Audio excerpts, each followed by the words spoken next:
Good to have you back, Johnny. Gallivanting, globe-trotting. Great to be in back. recent weeks. I was offered work yesterday to actually go to Gowran Park today to do a bit of parade ring work. Sorry, what's parade ring work? So basically, you'd be in the parade ring before and after the race, and you'd just give tips, and you might interview connections, as long as it's not Pat Kelly, who obviously trains presenting Percy, who doesn't really talk to media. But the whole plan changed when presenting Percy didn't run. That was how big he was as a part of Gowran's kind of experience today, and they knew that the crowd was going to be down, so they obviously thought I wasn't affordable. So he wasn't going to come here then? So wait a second, if presenting Percy was there, you were going to back out at the last minute? I procrastinated and told the Gowran manager I'd let him know yesterday, in which case it was taken out of my hands because I couldn't go anyway. So I was like, oh no, you offered me all this work and now you're turning me down. But we know what he said there. I wasn't going to go anyway. He was going. Weighing it up slightly. Gary Breen is always committed to the show and is with us as well for the afternoon. We are going to talk Declan Rice. We'll give it a short 5-minute window and then we're going to move on with our lives. Gary's calm about it all. Yeah. I don't think we need to go there again unless you've something new to say, Gary. I've just lost you there. I didn't hear the build-up. What were you saying? I literally didn't hear you. I've only just come back on. Probably for the best. That's not it was.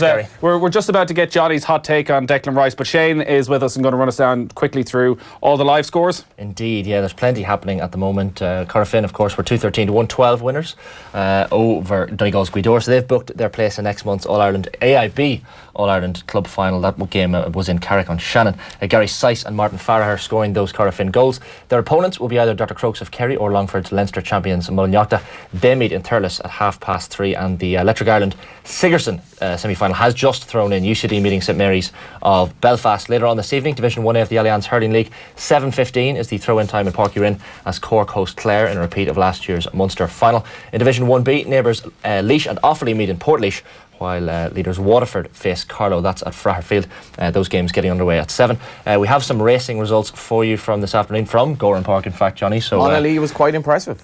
Yeah, Monaghan came home in first ahead of Annabelle Fly, so the favourite, I guess, Monaghan expected to win. Yeah, he wouldn't have been favourite. I don't know, Dan, do you think he would have beaten Presenting Percy? But Presenting Percy would have had to produce a good performance to beat him today over that trip. He was brilliant, and he will now go to the Ryanair Chase at Cheltenham. Is that the plan? Is the Ryanair? I can't see, because if you watch the race today, would you fancy him to beat Annabelle Fly over 3 miles, 2.5? And that's just Annabelle Fly. So he was brilliant. Rachel Blackmore, another big winner for her as well. I don't think she's going to win the title, but she's actually banging in a lot of graded winners. Yeah.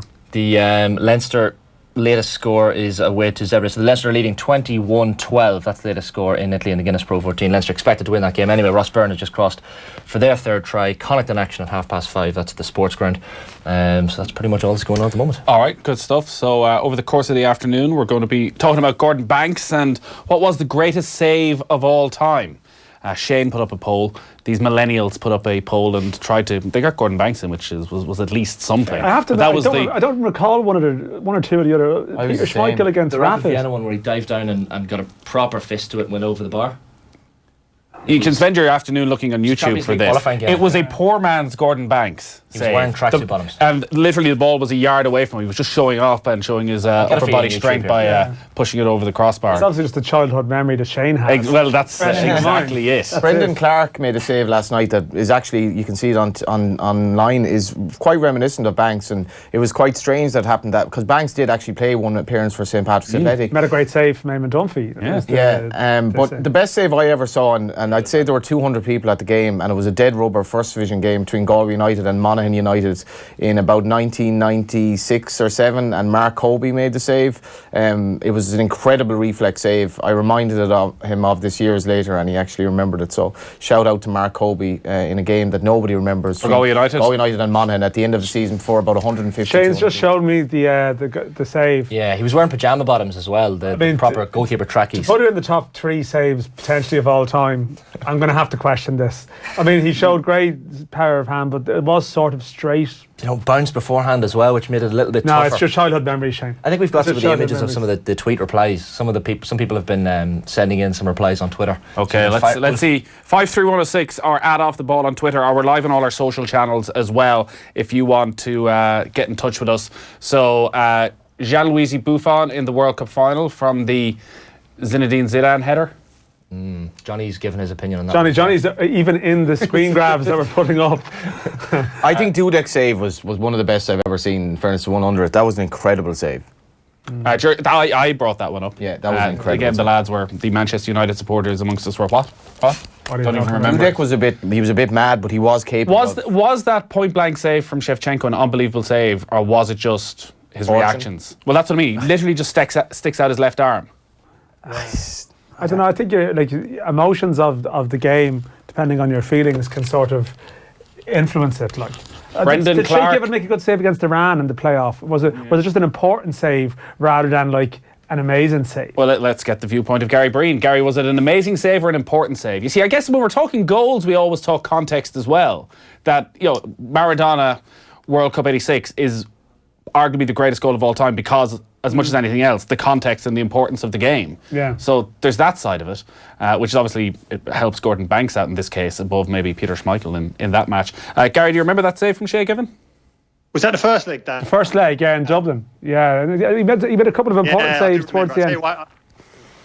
I do remember it because I think I got caught half trying to play offside and I got it all wrong and I'm running back thinking no, and Shea got us out of jail a bit there, yeah. But yeah, you're right, it's the context. It's very fact, and I've said it to Nathan earlier, it's Gordon Banks' saves against Pelé, it's the iconic Brazilian team, and it's something that I think everyone from all different countries all over the world remember that save or certainly heard it discussed. Millwall have taken an early 1-0 lead away against AFC Wimbledon. Murray Wallace with the goal in the 5th round of the FA Cup. Millwall, that semi-final for Sunderland, Gary, was that as close as you came to a cup final? Yeah, it was. But it was such a frustration because when the draw was made, it was United and Arsenal, and we'd been kept away from those two great teams. We got Millwall, we felt like an opportunity to get to the final then, but Millwall just had a real mark over us over a couple of seasons there. They were an old Grizzlies team and we were the better team on the day, but they won the result and they got to the cup final. Yeah, that's the closest I ever got. Yeah. Was it an absolute sickener? You were probably strong favourites going into that, were you? Yeah, I think we probably were, but yeah, it was a real sickener. But one of those things, innit? You get used to it. There were so many. Gavin Bazuna's save from the penalty last season as a 16-year-old kid in Turner's Cross for not a bad penalty at all by Saddir was one of the penalty's never going to get into it though. Penalty's never going. Well, that's what we were saying. Like, you just go for Packy Bonner then against him off day. It's the sudden change of direction saves that you like sometimes too. Like if the keeper's gone one way and it's the reactions to go the other. They're the ones they're like that's the Hollywood version of a save. It's like a ball hitting the top corner. From a strike or a bit of woodwork or something. Add a bit of star quality. Add a bit of sort of magic to the whole thing. The old Tony Yeboah thing or something. Yeah. Yeah, I don't know. Pat Jennings must be in there somewhere. Yeah, he must unbelievable save. Like someone like David De Gea has the advantage that everything he does is on television, whereas Pat Jennings, there's only selected highlights really.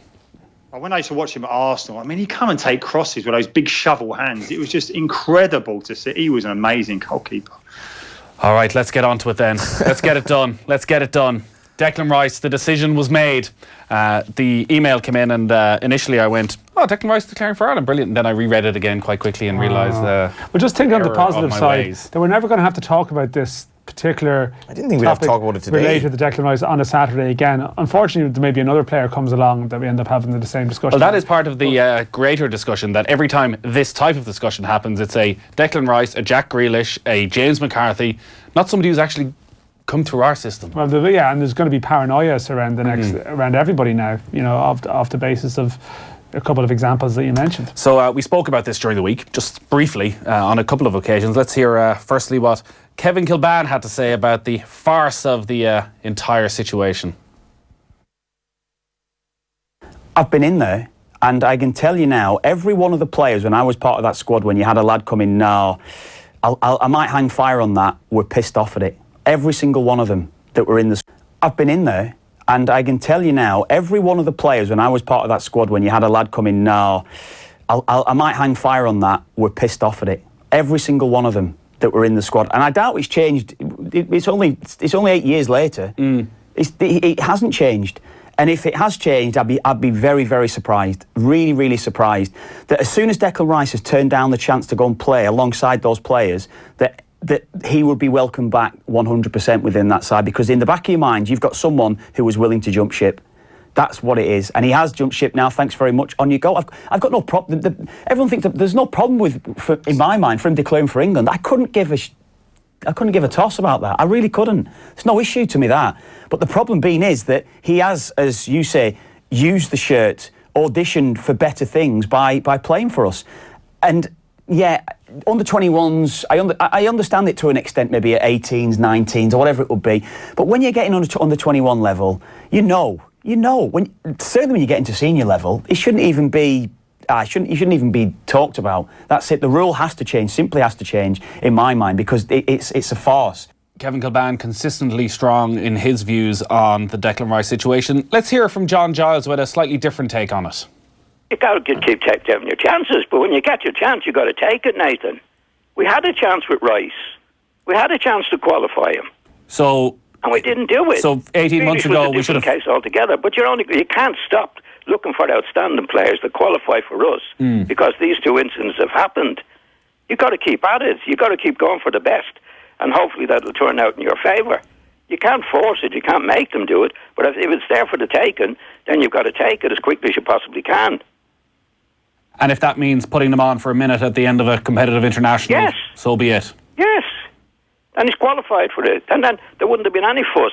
If he had qualified at that time for us, Rice, and he really enjoyed it, he enjoyed the 3 matches playing for us, that was the end of the story. The only thing that happened after that is we didn't qualify him, so Southgate came into the picture, and other influences came into the picture.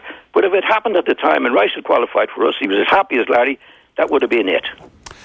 Gary, we've spoken to you during the week on a couple of occasions about this, and your views are clear. I think they're very much in line with what Kevin thought about the entire situation. Just on what John Giles was saying there, like, it's a cynical game at this stage, and maybe we need to be cynical as everybody else and say to young players that if they come over, we may well put you on for a minute at the end of the game that will tie you down for the rest of your career, and if you're not happy with that, don't come into the squad.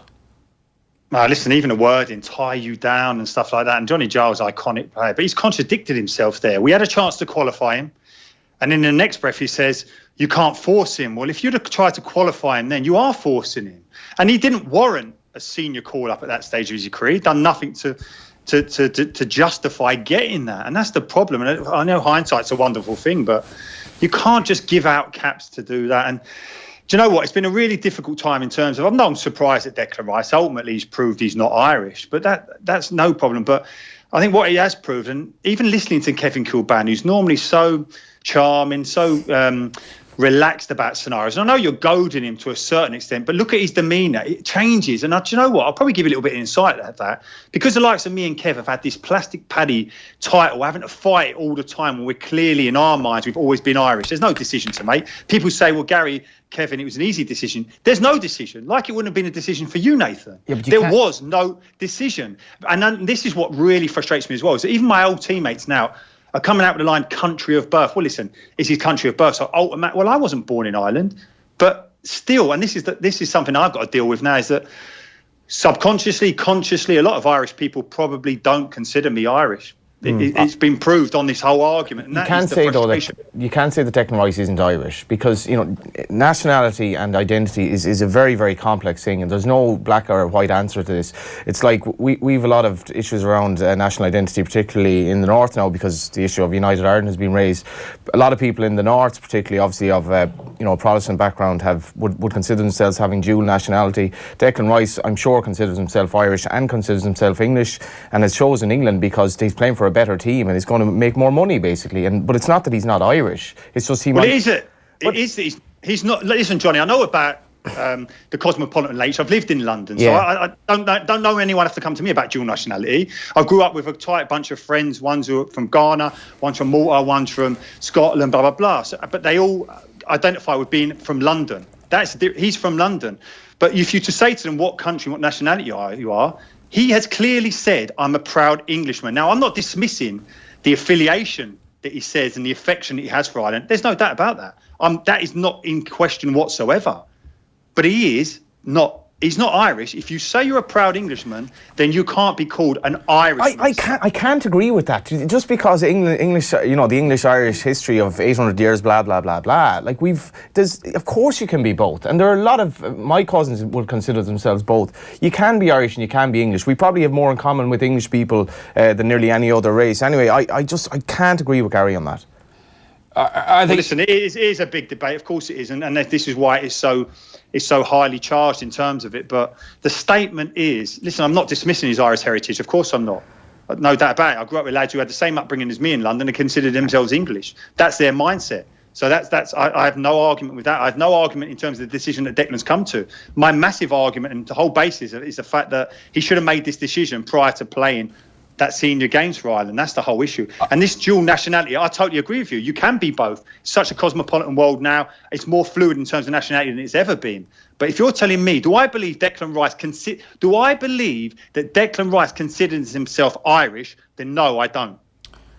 No, and to be honest, I never, in any of this, believe that Declan Rice considers himself Irish in the way that Gary does or the way that Kevin Kilbane does. No. I always just believe that he had a heritage that was there that he was going to tap into, and we hope that he would remain tapped into that and maybe would somehow ignore England for as long as possible. But what you're saying, we all have friends who live in England who consider themselves Irish, whose kids have been raised as English and will have some sort of a connection with this country. But this is international sport. And the entire attraction of international sport is pride in the jersey. And regardless of your beliefs in nationalism or anything else, when Ireland are playing in a World Cup qualifier or in a major tournament, you're getting behind the green jersey, and you want people who believe in that jersey to be wearing it. Well, he's shown a deficiency of character to do what he's done, in my view, because certainly, if I were in his position, there's no way I'd just change because I got a more attractive offer after basically giving my loyalty to Ireland, who, in fairness to Ireland as well, Ireland dealt with this situation quite well. They didn't make it a kind of an easy moral decision for him to do that. So the funny thing about the Rice situation is I've disagreed with Kevin Kilbane all along about this, but I had every sympathy for Declan Rice until he actually chose that he was going to play for England, if that makes sense. And now that he has, it's maybe coloured my judgment a bit, but personally, and I think the three of us would be the same on this, if we were in his situation, regardless of what the country was, I couldn't just abandon the other country after 3 caps, but he's done it, and we have to get on with things. Once again, lots of texts coming in. If we really wanted Rice, Martin O'Neill should have capped him. End of. Capping him is not forcing him or tying him down. Rice chose to accept a place on the bench knowing he could be capped. If he had played, we wouldn't be having this conversation, says Mairead in Cork. He wasn't on the bench for any game. He could have been involved for was it the Moldova game? Yeah, but he wasn't around the squad. He was never given the decision to come into. That's when Grealish went, ultimately, when the prospect of coming into a squad. This idea that O'Neill should have brought him in against Moldova, I don't buy it. I think it's revisionism. I think the previous month at West Ham, he'd played maybe 15, 20 minutes in the previous month at West Ham. And Ireland were in the middle. Like, O'Neill would have been sacked if they'd lost that game to Moldova. Yeah. And, Sean Maguire was the third sub that night, who was brought on to like an emotional moment as Shane Long, comes off and hands over to Sean Maguire. If when Ireland are 2-0 up against Moldova, if Declan Rice suddenly gets brought on for a couple of minutes and it's blatant what it's all about, I actually think, okay, he did change agent. It's possible he might have done it, but we don't know for sure that it wouldn't have accelerated the decision. And as a precedent, I just think that's the wrong one. Oh, totally agree. Absolutely. Like, we have been burnt badly in this situation, but if we're talking about the jersey meaning something, just capping players for a minute the second they come in, so we don't need to be burnt again. Yeah, I for this argument, the whole I understand as well that football people, managers, should maybe have realised how good Declan Rice was, and I think his progression surprised possibly people, and I can accept he can make that himself point, included, and maybe himself included, but I don't recall Declan Rice being a massive talking point that week. With everyone saying, well, where's Rice? Where's this guy Rice, who at that point had played maybe 4 to 5 games? If it was it was the last 3 games of a World Cup qualifying campaign. Of course, there's funny things. If Ireland had beaten Denmark, would Declan Rice have probably gone to a World Cup and played for Ireland? Maybe he would have. And there's a sliding doors moment there to some degree. But I just think this argument of he should have put him on against Moldova, I just don't I've never subscribed to it, and I don't. It's not a good way about doing I never your will. business. I just want to put this one to you, Gary, from Diddy in Cork. The Declan Rice saga has led for calls for the Irish football fraternity, for the FAI to move away from granny rule players and focus on developing Irish-born players instead. Does Gary, Dan, Johnny think this will actually happen, or will history repeat itself? And I do think one of the issues that maybe listeners have and some Irish people have with the way you're talking about the Irish team and what you feel for the Irish team, what Kevin feels for the Irish team is, how do we decide what is feeling Irish? What is it just literally playing for the national team and being willing to play for the national team? Like, do you feel anybody that's eligible, Gary, do you feel, look, I know how you feel on the Nathan Redmond type scenario, but do you think the FAI should maintain this policy of going after second, third generation Irish players? Listen, I think there's a remit for Mick McCarthy as the manager to try and get us the best team available. It's not up to him to make that decision. That rule needs to change. But if you're asking me, am I comfortable with it? No, then I'm not, because this granny rule is such. But that granny rule has provided some of our most iconic players, our most iconic moments. So it's a bit of a double standard, isn't it, as such? But I don't see it comfortable with it But what I will say to you is that there's lads like McAteer, Matty Holland, who grew up, and they didn't grow up dreaming of playing for Ireland. That is essentially a fact. There's no doubt in my mind about that.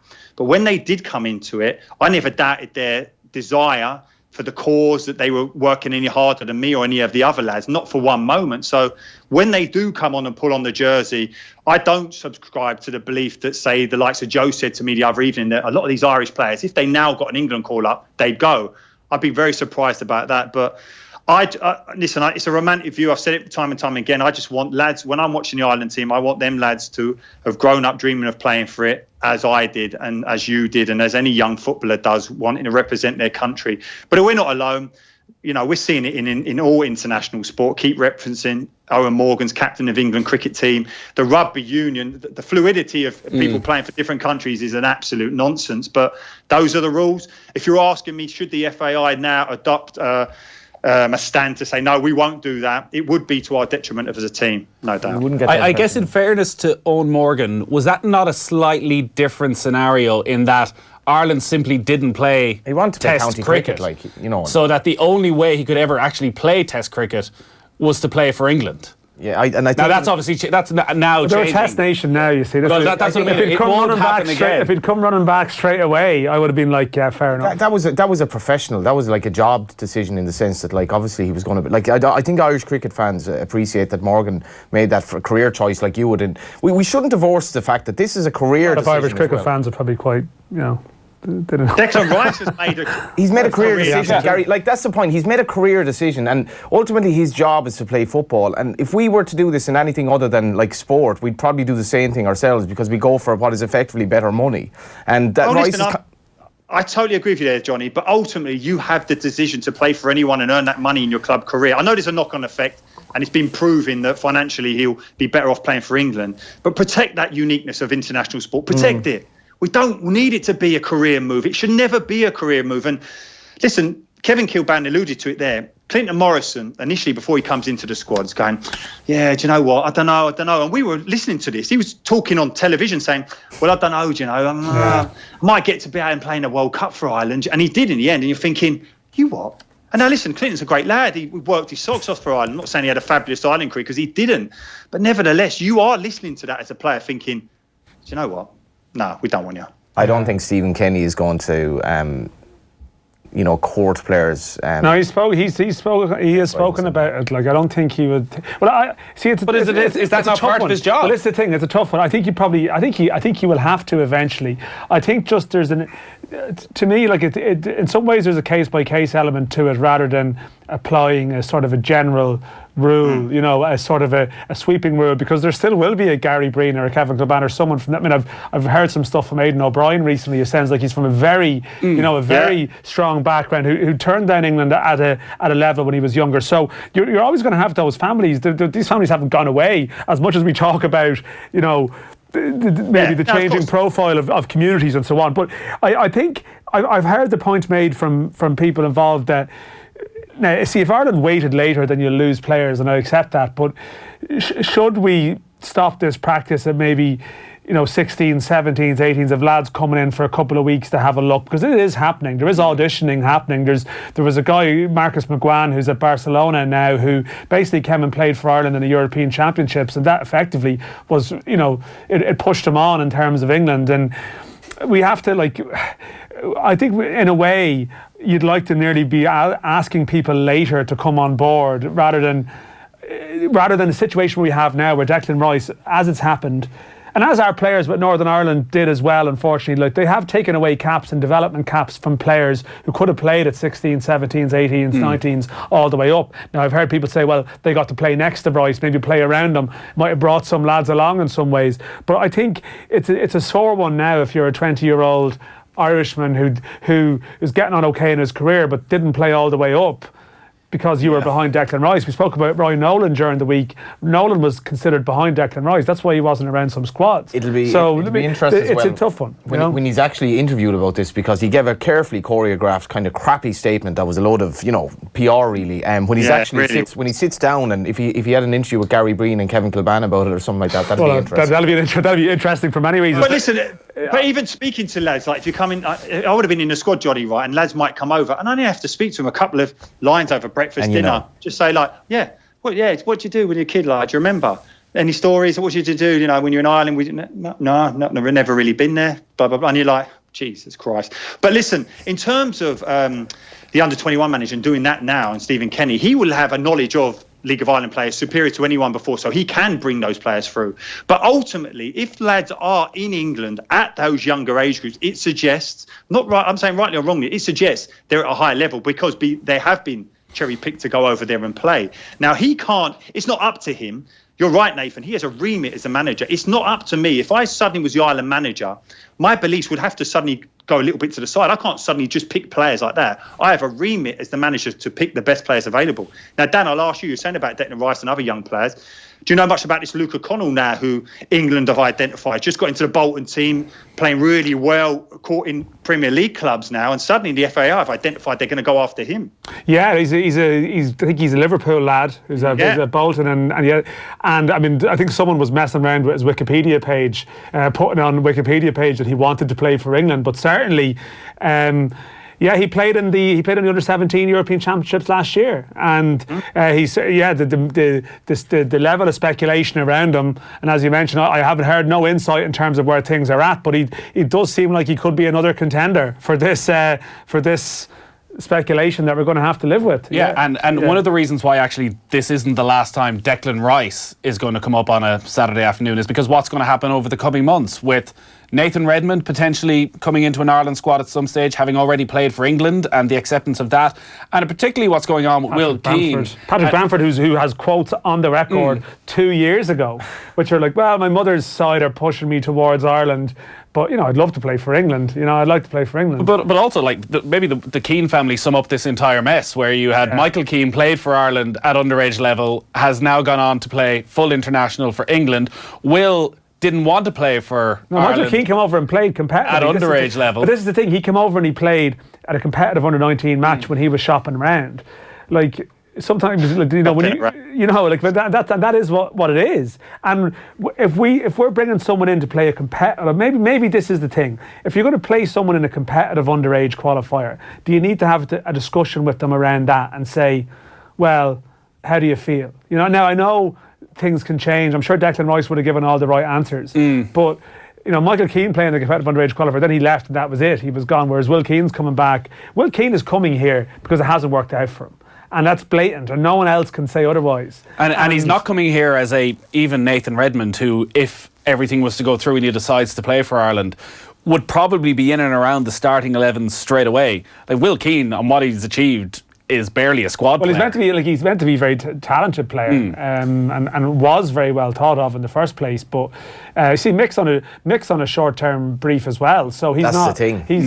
He's not here to lay the seeds for the future. But as a fan as well, we've had so many years of mundanity at this stage. If Nathan Redmond comes in and he bangs in a goal straight away, nobody cares, ultimately. Well, I guess that's the point when you go back to Clinton Morrison there, Gary, and the frustration. Maybe Gary does. No, I know. But people do care. I do care. Yeah, people do care. With England, he's no listen, he has the affection for Ireland. I'm not doubting that, but he is an England player. I think we all agree with that. We absolutely all agree with that. What I'm wondering is, if it happens and we're over in Denmark in June and Nathan Redmond bangs in the winner, you're still celebrating. I'm celebrating. I cheer the shirt. There's no doubt about that. Listen, there's lads like Kieran Clark who's played for the underage groups. Callum Robinson's played over 30 games for underage England. If he scores a goal, I'll cheer him on, as I did as a player, in terms of embracing them. But that doesn't mean that I suddenly think, oh, you're Irish. Come on. Yeah. Definitely, there is a lot of people that care. There's a lot of Irish-born footballers on the fringes of the squad, who definitely care. They care pretty strongly about this. Would you ultimately, like, if Nathan Redmond comes in, and we don't have a striker at the moment, really? But he's not really he's an attacking player. No, but it's probably not a fair argument, because I don't agree that Nathan Redmond should be playing for Ireland in any way. He's played for England. He's played for England at underage level. He's never shown any indication. He's only playing for Ireland because he's since basically been rejected by England. But am I going to stop going to the matches because Nathan Redmond's playing for Ireland? No. And the argument would be, well, if Ireland qualify for a tournament because of him, that inspires the next generation. But he's also Irish. He's Irish blood. He's not like one of the rugby players who clearly just came over here and because of the 5-year rule or whatever. He's actually Irish blood, and sometimes sloppy seconds can work out, basically. I knew he'd say something. I was waiting for Johnny to get in. It was coming. All right, go. Johnny's life there. In every sense. Just to let you know, we are auctioning off a Dublin Gaelic football jersey signed by the All-Ireland winning Dublin footballers. It's all in aid of the Amanda Stapleton Fund. We're up to €425. It's signed, it's framed. It's a brilliant piece of memorabilia donated by the Dublin County Board. If you want to get that, if you're in a pub or a club or somewhere for a year, you just want to hang it on your wall, do get in touch, 53106, and we'll get back to you just to confirm. It's at $425 at the moment. And also in the FA Cup at the moment, Millwall still 1-0 up away against AFC Wimbledon. Coca-Cola, by the way, are the new soft drink partner of the Premier League. Check out their great new ad on our Twitter and Instagram feeds. To celebrate, we'll be giving away tickets to Premier League games of your choice later this month, so make sure to listen out to be in with a chance to win. Dan, Johnny and Gary are sticking with us. We'll take a quick break. Football on Off the Ball. Brought to you by Boyle Sports. Now with same-day withdrawals to your Visa debit card. Bobby's Late Breakfast. This Sunday, I'll talk to Mary Byrne about surviving the X Factor. Comedian Chris Kent will tell us about surviving comedy in Cork. And we'll roll back the years to when we decided to send a turkey to the Eurovision. Bobby's Late Breakfast. Join me this Sunday morning from 9 and let me ease you into your Sunday. On News Talk. Your vehicle's tyres play a vital role in your safety on the road. Ensure your tyres are roadworthy, inflated to the correct pressure, and are of a minimum tread depth for use on public roads. Motor Tips, brought to you by Volkswagen Service. Book a service online at volkswagen.ie. In Germany, we don't simply wash our cars, we krenzels them. We don't merely hose down our driveways, we krenzels them clean. Construction and farm machinery? You can be confident they get a krenzeling. Kranzel Power Washers are 100% German-made and engineered. Distributed in Ireland by CA Galvin Limited for over 35 years, Kranzel machines are renowned for their quality and are built to last. Kranzel have the power washer to suit your needs for any domestic, industrial or agricultural use. Visit kranzel.ie for your nearest dealer. It's what's on the inside that counts, and Beacon South Quarter has so much to offer. In addition to Ireland's premier interiors destination, alongside our lifestyle brands of Dunn Stores and O'Brien's Wines, we have an extensive range of cafes, beauty and food offerings. And we're also home to Imaginosity, Ireland's only children's museum. Visit beaconsouthquarter.ie, beside exit 13 off the M50, with 2 hours free parking. Start your story at Woodies. All Dulux 2.5 litre standard interior colours, 2 for €40. All flat pack furniture and bar stools, half price. And save €60 in the Triton T90 SR shower, now €229. Woodies, we're all homemakers. T's and C's and exclusions apply. Football Index is reinventing football betting. You can buy and sell the world's top players. Their value may go up and down, but it's not over with the final whistle like a regular bet. Football Index, reinventing football betting. Start building your portfolio today at footballindex.co.uk or download the app now. New customers only, minimum deposit and conditions apply. Gamble responsibly.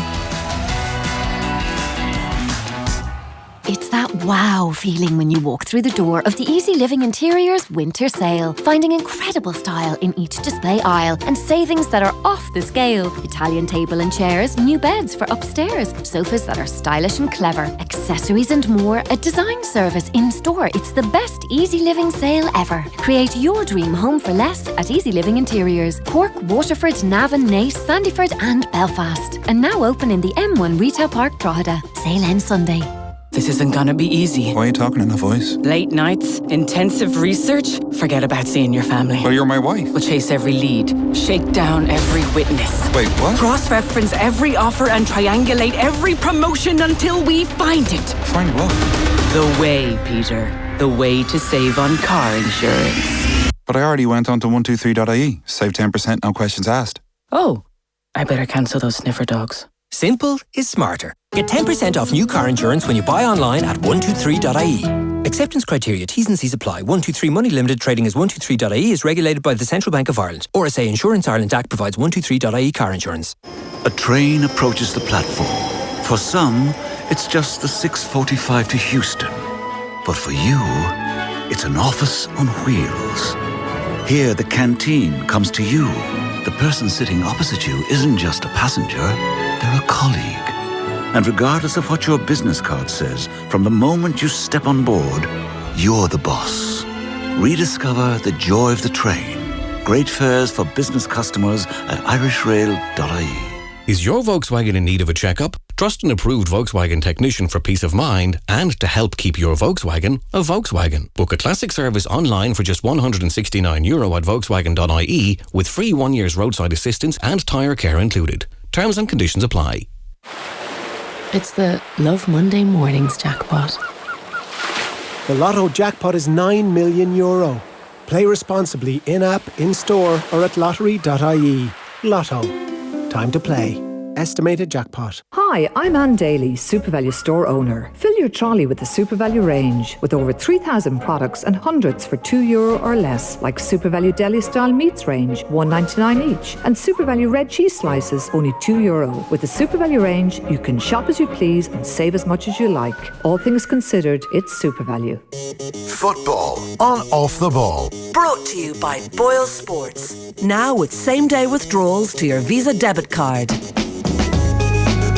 Dr. Crokes lead Mullinockta by 5 points to a goal and 1 point with 16 minutes gone in their All-Ireland Club Football semi-final. The winners of that will take on Corofin of Galway. Are you a Crokes man? Well, I'm everything. Well, I'm both. Man. They won anything from Kerry, you're all over it. Well, I was just going to say... Both won it last week. Kilcummin won it as well. What a great day last week was, and Kerry beat the Dubs by a point. So happy days. I was just going to. I mean, I am plugging my own piece, but I had a piece in the paper today with Shane McLaughlin, who's from Kerry, who's playing for Wimbledon, AFC Wimbledon against Millwall. And actually, he was doing a piece on his background, and his background was growing up in Kerry. Everyone's saying, well, growing up in Kerry, you haven't got a chance of being a professional footballer. And obviously, Gary has the family link. Kevin Foley, I think, had a family link in Kerry as well, and very strong as well. There's Kevin Foley, actually someone who would have grown up with a sort of a real connection. But Shane McLaughlin is a sort of a name to remember. He's actually been at Ipswich. He's 21. He's only played 2 senior games, and he was being released by Ipswich, or his time at Ipswich was sort of coming to an end, and he was refusing any offers to come home. He felt if he came home, there's a lot of other players coming home, he could get lost in it. Yeah. He could have a bad season, he could get an injury and he'd struggle. So he said he'll wait for whoever. He's a 5'7", 8 midfielder. Went to Wimbledon, finally made his debut for Wimbledon on Tuesday away at Walsall, and apparently he was fantastic. And he's got into the side for their big cup game with Millwall today. I think Dylan Connolly mightn't even be starting. He's not starting. So McLaughlin has suddenly played himself into it, but he's flying the flag for Kerry anyway, Gary. But he grew up very determined that he would get out of the area and show that, Kerry lads. There's more than just GA. There's more to life than GAA and Kerry. And I spoke to him. He's a really he's a sort of a confident enough fella, but his sheer determination, I think, has taken him a long way. Half time in that game, by the way. Does it not? What? Kerry has a decent soccer league, there is actually like very good underage football. So with Gary O'Neill, the captain of the UCD, we spoke to him before. But still, there's a perception there still that you might be wasting your time almost going to England trying to play. I know there's been a couple of other Dermot O'Carroll as well. There's been a few, but just to maybe make that real breakthrough, to having a Kerry-born player knocking around the senior squad, that's still maybe somewhere to go. Gary, was it your grandfather who won a All-Ireland medal with Kerry? Yeah, 1913-14, I think. But as I said to you before, the daughter's got it as opposed to the son, so it's kind of gone to the other side. To much argument, if you can imagine. I'm thinking, Gary, you need to get yourself a little bit of an agent, and you need to big up this Kerry connection, because I'm fairly sure I saw on Paul Galvin's Instagram feed there was a Kerry in London function last night, and this is handy money. Look at what Kilban has done with that Mayo connection. He is Mr. Mayo right now. You could be Mr. Kerry. You did something not so long ago, meeting up with Mayo in Dublin, didn't you? He did. You know how to actually reward yourself. Have you met me? Were you there, or were you not actually invited to some? Was it some summit for like Mayo, notable Mayo people in Dublin? You weren't there. Oh no, I was there. I wasn't there. I wasn't there recently. No, I wasn't at the last one. Oh, I've been, but before the last All Ireland final, we did something the night before. Mayo or no Mayo, you're going to the Galway United match on Friday. First game of the season. We'll see. Well, Alan Murphy in charge. Mayo Dublin. A Mayo man in charge, most importantly. But you see, we've got Mayo Dublin and Croker then on Saturday. It's 24 hours later. 2 hours from Galway to Dublin. The road's not that bad out west, is it? We have a lot of texts coming in about this. Just to run you down through the scores in the Championship, because as Dan was pointing out, it's the Will Keane, James McLean clash. Yeah. We're having to call him McLean again. Keane v McLean, and because Stoke obviously are playing this diamond formation, doesn't necessarily suit James McLean, but he's actually started as one of the two up front. Now I haven't seen the game, so I assume he's roaming a bit. But Ipswich 0, Stoke 1, James McLean with the goal. After he's been booked. So he did post up something during the week. I think James McLean is sort of a cryptic enough sort of...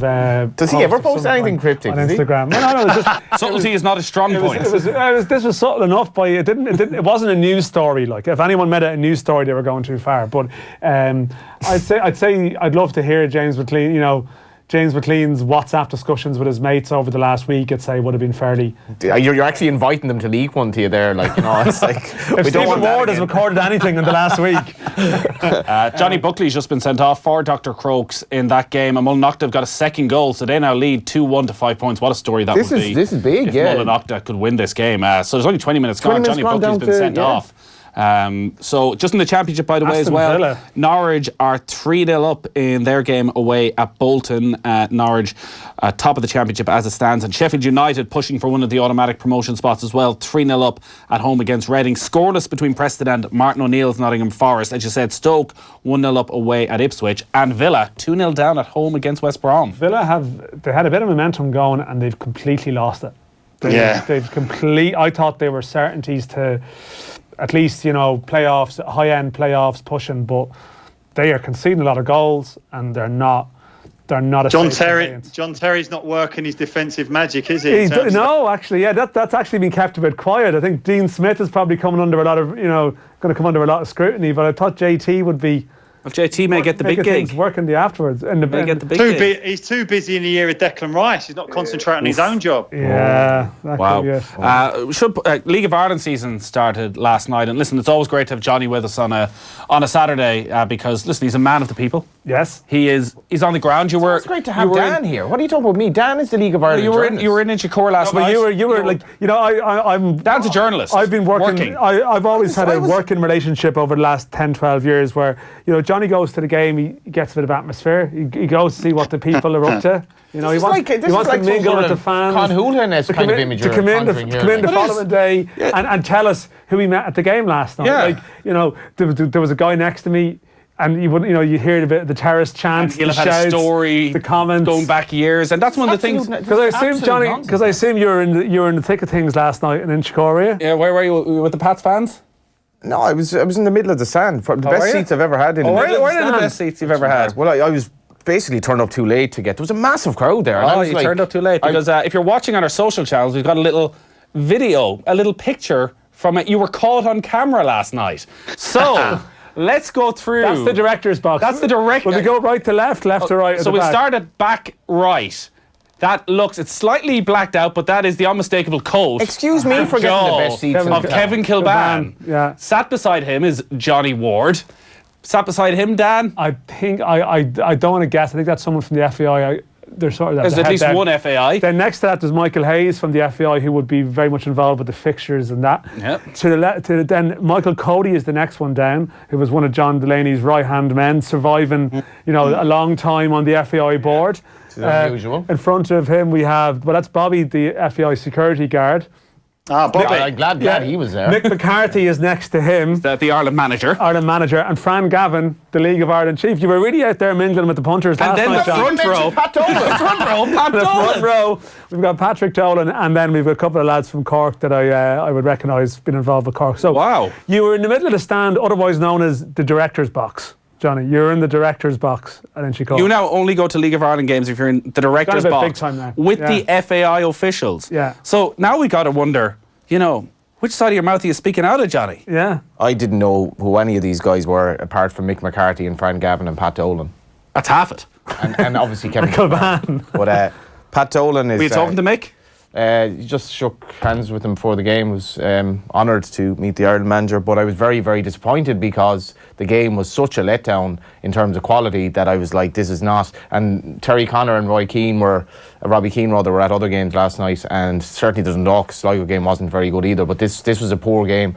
I'm not exaggerating. Change the topic here from his. I'm not exaggerating to say this was one of the worst League of Ireland games I've been at in years in terms of actual quality of passing, but Pats don't care. They got the job done. The fact that Mick McCarthy was there just made it a bit hard for me to watch because I want him to appreciate how good the League of Ireland is. You probably weren't watching half the game. You were having the nice little sandwiches and the wraps they bring out just before the game, and to have a little hot water bottle, a blanket over you. Can't believe. Were you even watching the game at all? This, Johnny. Yeah. This is all. Man of the people, working journalist, and you're sitting there in the director's box. I was in the Inchicore area before the game. Look, make sure you buy the papers on Monday. Johnny Ward, FAI, doing a wonderful job with the League of Ireland. You can see his face now. That's not going to happen. So I think you were at Pat's against Cork last night. Dan was at Oriel, and I was watching the game at Oriel, which you were there. I actually didn't think it was that bad a game. I thought Dundalk should have won it if they'd probably got that early penalty, would have won it quite comfortably. Sligo showed a bit of fight and a bit of grit at the end, but Dundalk were the better team. There was a really strong wind last night. I don't know if it came across on TV, but that actually was a bit of an unwelcome factor. And that pitch, as much as it's better than it used to be, is still always going to be. Didn't water it's not always conducive to good play. So Sean Murray was very good last night. I suppose if you talk about players with a considerable amount of ability now, unfortunately, in really unfortunate circumstances, Robbie Benson taken down for a penalty and has sustained, I think, sort of a cracked fibula or starting to waiting to find out the seriousness of it. What's that, 3-4 months? Maybe even an ankle damage as well. He said he's out till the business end of the season. Couple of months, I'd say at the very least, he said today he's out till So is that a potential area of weakness now for Dundalk with Stephen O'Donnell retiring? Well, they've signed a guy from Wigan called Jordan Flores, and speaking to the coach, and I've spoken to a couple of people involved with the coaching staff, and they think he's very good. He would have played first team for Wigan, and just hasn't quite happened from there. So he's been on the radar for a while.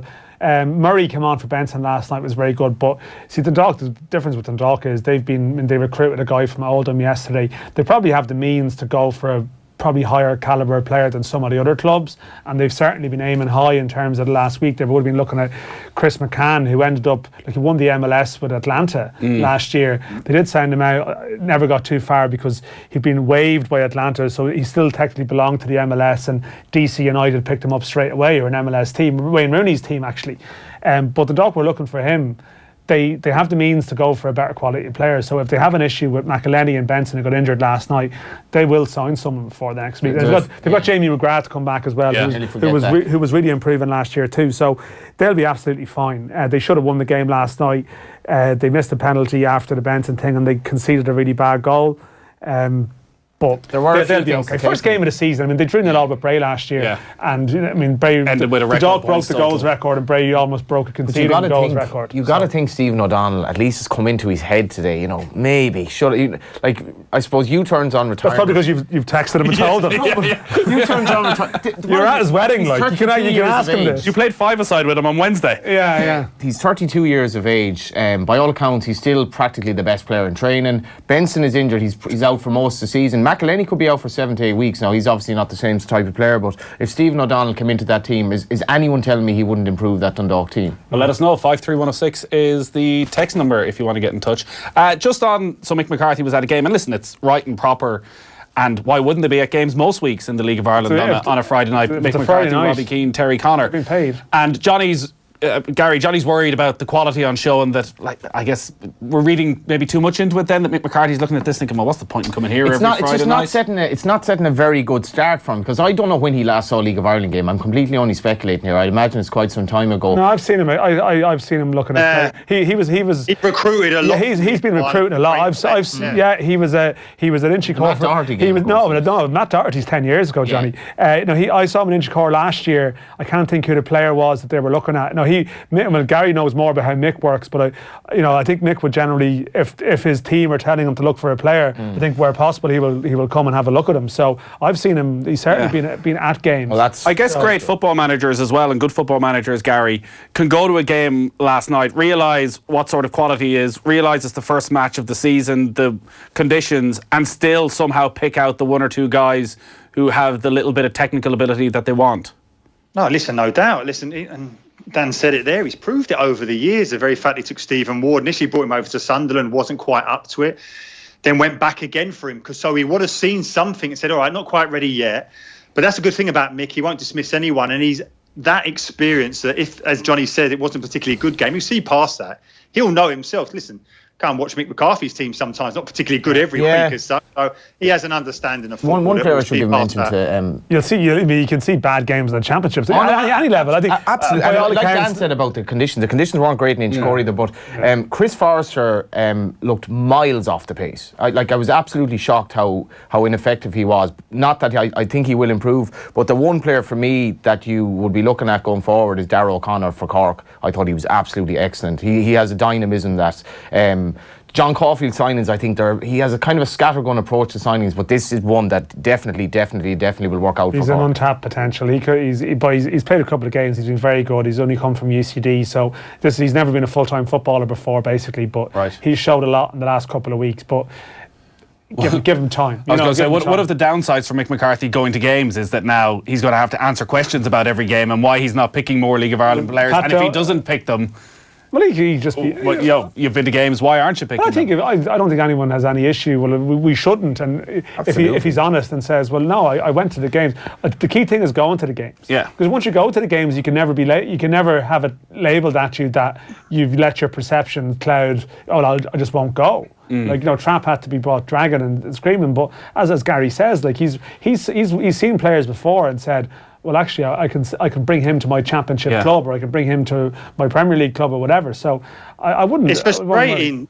Sorry, Dan. It's frustrating here to even see Johnny saying about Chris Forrester, because there was a period at Peterborough United where they were really billing him as this Michael Carrick type thing. Yeah. Playing at the deep line midfield, playing through him. I think they gave him the captaincy, and suddenly when Peterborough are doing something like that, it alerts the rest of the bigger clubs, and he just seems to have just faded away again. I think he's had a lot going on as well, and he's had to come back from Aberdeen, so maybe it'll take him he's had some difficult times, but although I know Shane Keegan was in here a couple of weeks ago, and I think I think Kev said he sort of wasn't.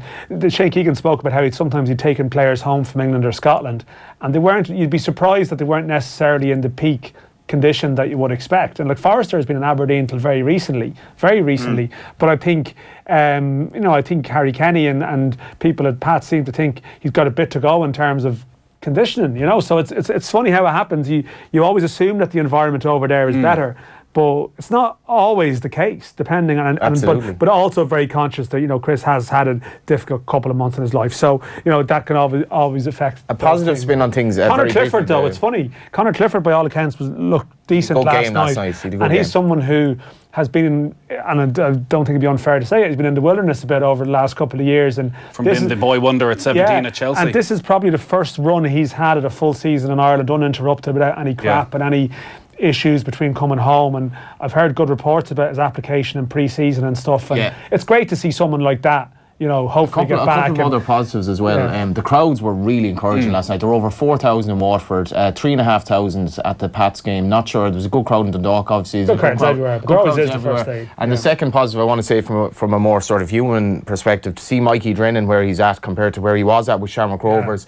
He looks like a guy who's just very happy in life. He's buzzing around the box. He scored last night. It was... If you saw Mikey Drennan last night in terms of how to take a penalty, because Mark McNulty kind of did a bit of double bluff where he kind of went one way, went another. Drennan could easily have bought it. It was a really, really good penalty. It looked like he kind of was completely on top of what he was trying to do, and he'll be a great addition for Pats, and it's great to see him doing so well. Shane Keegan, who you just mentioned, has tweeted in, Johnny Ward, a man of the people. So long as the people are the who's who of Irish football. Does Shane include himself in that? Before we go to climber, Johnny Ward. Yeah, well, exactly. Jeez, he won't. Well, we already know he won't come in here on a Saturday afternoon if he gets a better offer. He could have been in Goran today if they paid him the right bobs, you know. Available. You might think he's unavailable on a Saturday afternoon, but Johnny will go anywhere if you just offer him a few extra quid. No, I was always going to come here. Yeah.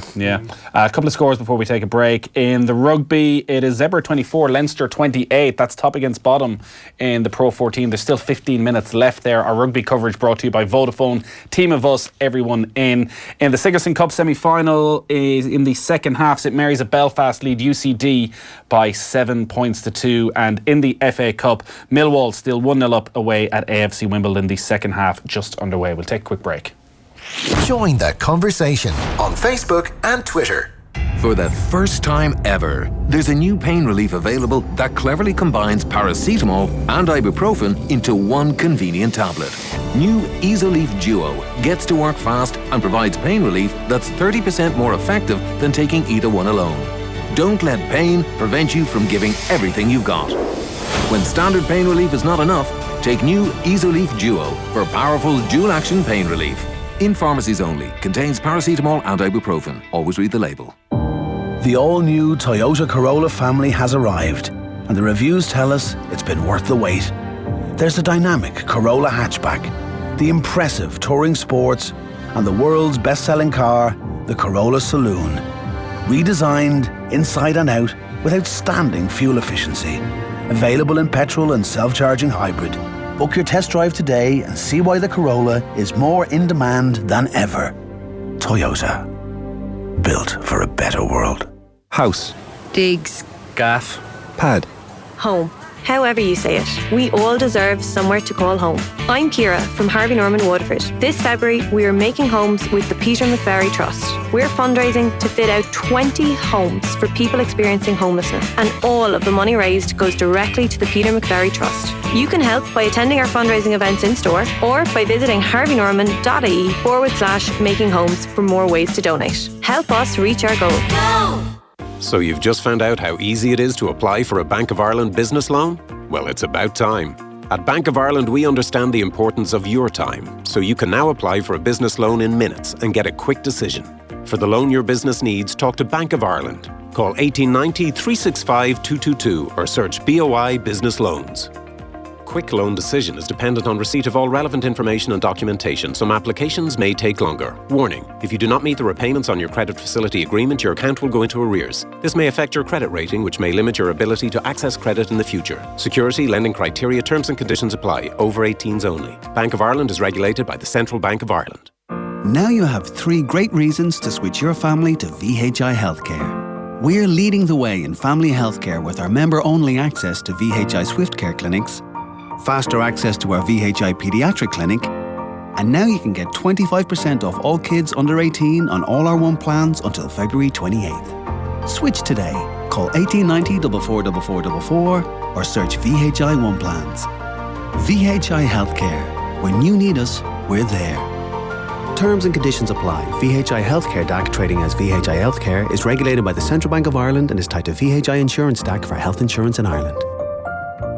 Epic savings await, like our half-price SIM-only sale. For just $14.99 a month, get 25 gigs of data, free Air Sport Pack, unlimited calls and texts, all on a 30-day contract. For more, call 1-800-500-300, go in store or visit air.ie. Air. Let's make possible. Offer available until 28th of Feb 2019. $14.99 per month for 6 months, $29.99 per month thereafter. Air Sport Just mobile app is available on selected mobile plans until 31st of March 2019. Unlimited allowances subject to fair use. For full details, terms and fair usage, see air.ie. At Centra, we have great offers in store. Like Centra Fresh Irish Lamb Loin half price now $10.99 per kilo. Persil Non-Bio Liquid 38 wash 1.33 litre half price now €7.20. And Comfort Fabric Conditioner 36 wash 1.26 litre half price now €2.35. Centra, live every day.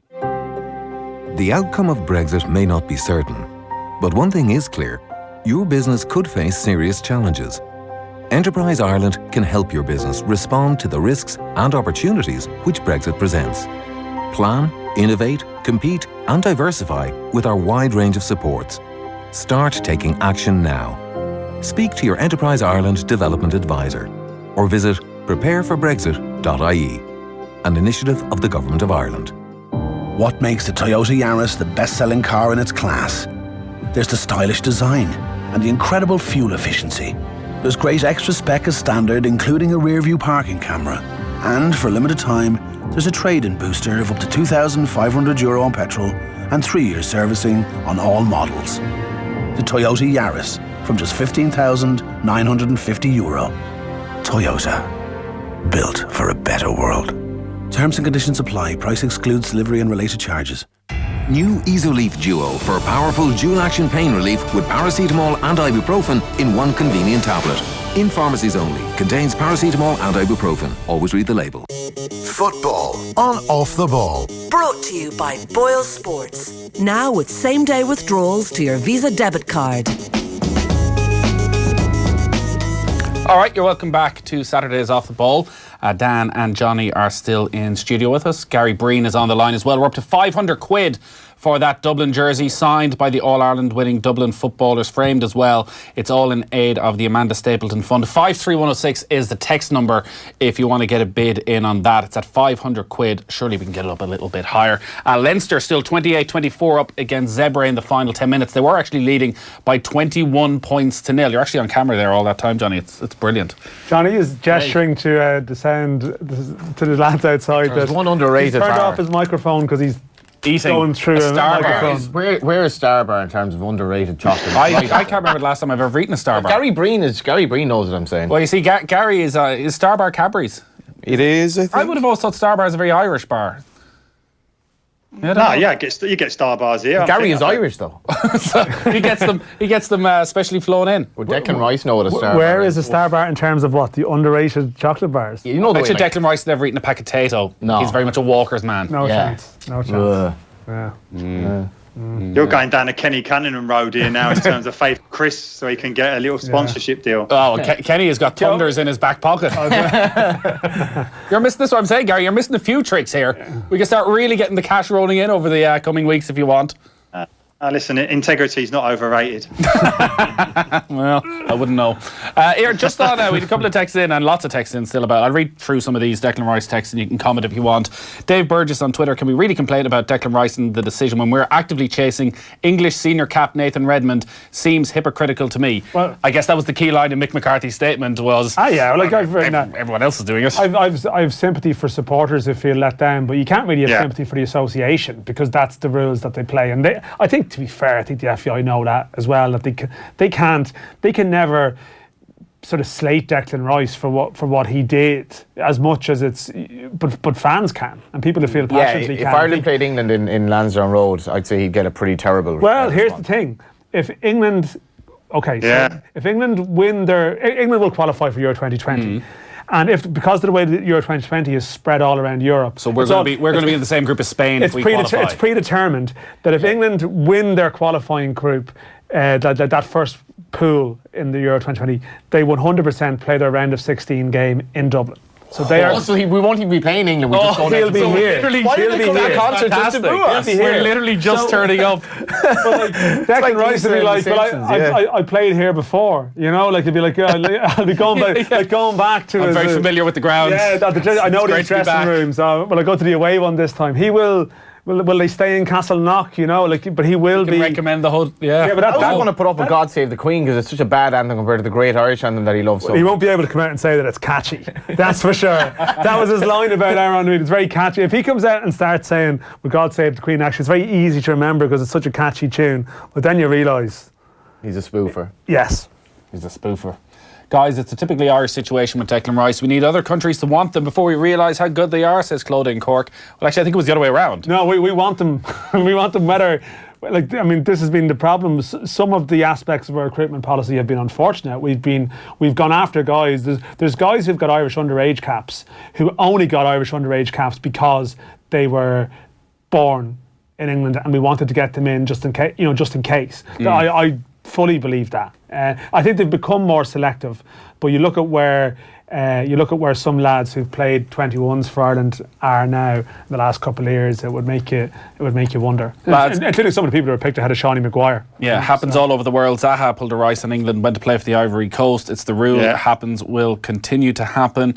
You're dismissing this as a hatred thing. It's not. You cannot be Irish if Rice says he's a proud Englishman. Rice chose the monetary reasons that he is English. Same for any other country, by the way. I've never heard any Irish person saying that Breen is not Irish, says Ray. Yeah, well, I don't think. Yeah, but yeah, okay. Well, Gary can tell you that. It's a state of mind as well, and Gary is fairly clear on where he's from. Would Gary have turned down England if he'd been chosen for them first? I think we know the answer. God. Well, listen, I was asked to play for England under-18s, and Damien Richardson was my manager at the time at Gillingham. He actually calls me into the office, and you know Damien Richardson, I'm sure, that in terms of like. He's a good talker, isn't he? He's that anyway. Yeah, exactly. When he came to my mum and dad's house, and you'd have thought that he was making out Gillingham with a Manchester United of the South, what he was saying to my mum was saying, you've got to sign for them. And he calls me into the office and said, listen, you've had a call up. And I was like, brilliant, finally, England under-18s. And he kept a straight face. I nearly took the head off him. I didn't know what he was on about. Okay, and when you told him, I mean, he knew. He said it tongue in cheek, of course. Yeah, okay, yeah. Stuff like that. But yeah, listen, listen. I know people will argue, and a lot said to some of the lads who play for Ireland throughout the years is, you weren't good enough to play for England as such. But there you go. Everyone has their thought process. I've spoken to a few guys actually about Rice, and this is one thing that maybe he's not quite the player we think he is, in that. Certainly, two people. Which stage of grief is this? Two people who I very much respect in terms of football think that his passing range is very, very limited, and that he's a stopper that can pick up good situations and he can defend well, but that he's nowhere near the player that a lot of people are making him out to be. And I think even Kevin Kilbane has said this, that his long range passing is not up to scratch with really a world-class player. So maybe we're making him out to be a bit better than he is. We just don't have midfielders, though. That's the problem. Yeah, but how many central midfielders are playing Premier League football every single week at 19-20? I really like him as a player. I think he's a smashing player. Gary, where do you stand on him in terms of ability? In terms of that, listen, I think that's been identified by the West Ham people. You hear Mark Noble saying quite often in his columns that you have in the London papers here, he's encouraging him to pass forward. He's always playing that safe pass. He's reluctant to try and break lines. He needs to add that to his game. So there is so much that he needs to do. But you just look at the steep learning curve that he's had in terms of from a young age and potentially what that can then go on to. It does bode well. I do think that he will eventually play for one of the elite level clubs, but he's by no means the finished article, of course not. But our debate should now be, forget Declan Rice is over and done with. Our debate should be, what's our midfield in our that's what literally I was going to ask. That every conversation we've had for the last 6 months since Martin O'Neill left and since Mick McCarthy came in, sort of, well, if Declan Rice is there, we look at things completely different. And look, there's a mood around that as well for that first game against Georgia. Like, if Rice had been in the middle of midfield, there would have been an even greater feel-good factor. Now it sort of feels like it's a little bit dead again, and people are like, who is the bright new thing that's going to be in Mick McCarthy's team? for that match against Georgia. I don't. He can't produce a rabbit from the hat to give us that comparable level of excitement. That's unlikely to happen in his time. You know, in that to that degree, like that absolute impact factor. I mean, we talk about Troy Parrott and we talk about, you know, Obafemi and various other players, but you know, no, I mean, to me, with the Rice situation, I think it's James McCarthy needs to get fit. Yeah, I mean that's the situation. A huge if, like. It's a massive if. I mean, like I did something on during the week. I mean, how people spoke about James McCarthy like 4 or 5 years ago. Okay, it was never probably at the Declan Rice level, and maybe McCarthy hasn't lived up to the early expectations of him, but he was still regarded as a top half Premier League player. I think around that time towards the end at Wigan there was a... I think he could go play for Liverpool. I think sometimes in hindsight, because he's had a difficult time since, you forget how he was spoken about at that point. So he just maybe hasn't inspired in an Irish shirt, although... Isn't that subject to who? Like, if you can imagine, without bigging Stephen Kenny up, you can imagine Stephen Kenny managing James McCarthy, and James McCarthy producing performances for Ireland that he just hasn't because of the constraints of the way we played. Well, Mick Mick brought players to levels, and I mean, I think Stephen will be fascinating to see how he copes with characters, but I think Mick, you know,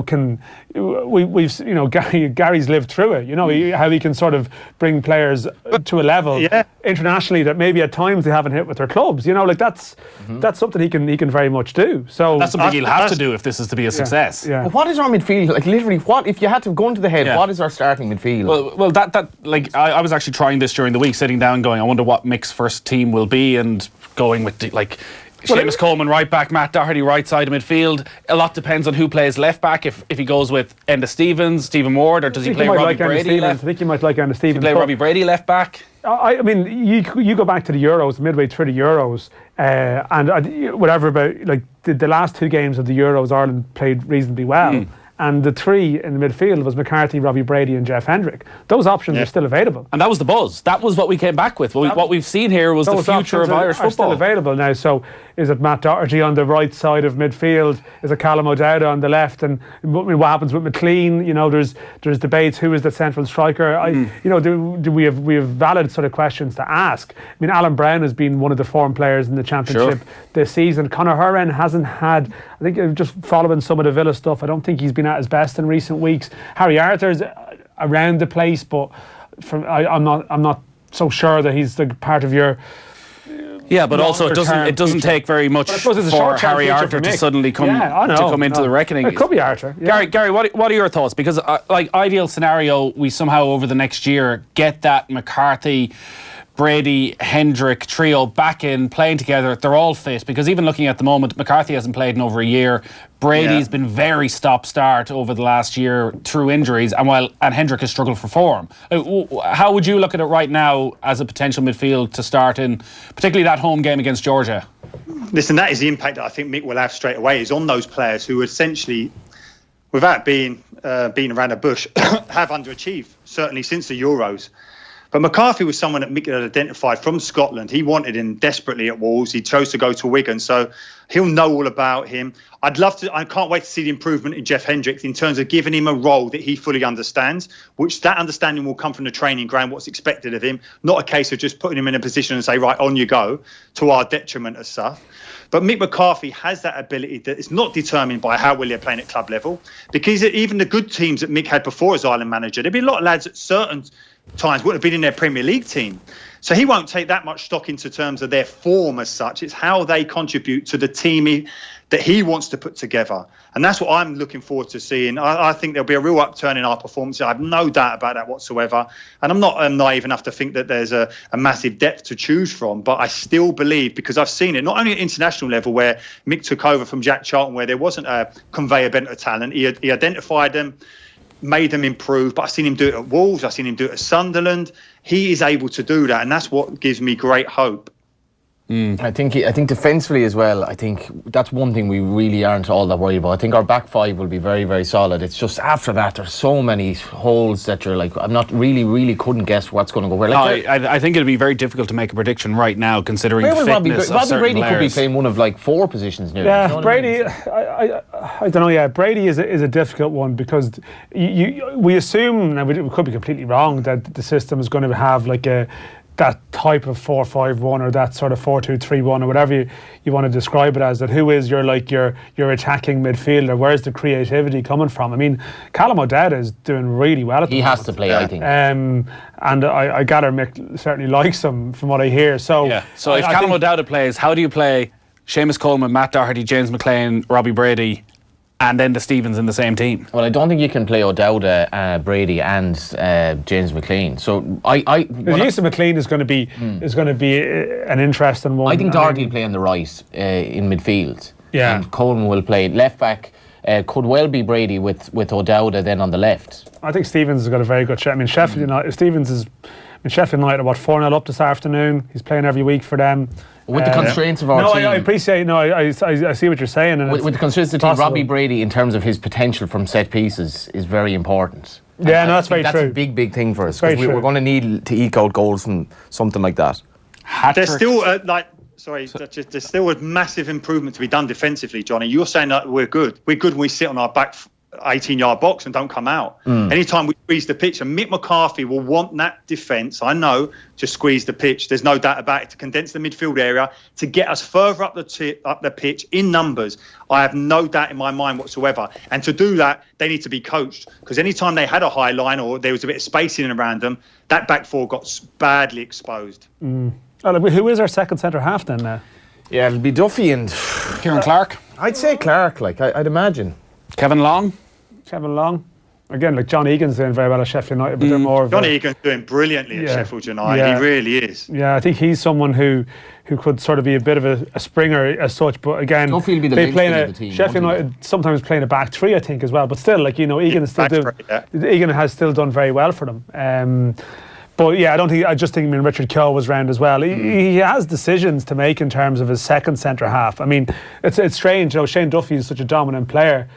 And yet, Ireland have conceded quite a lot of goals and set pieces as well in the last...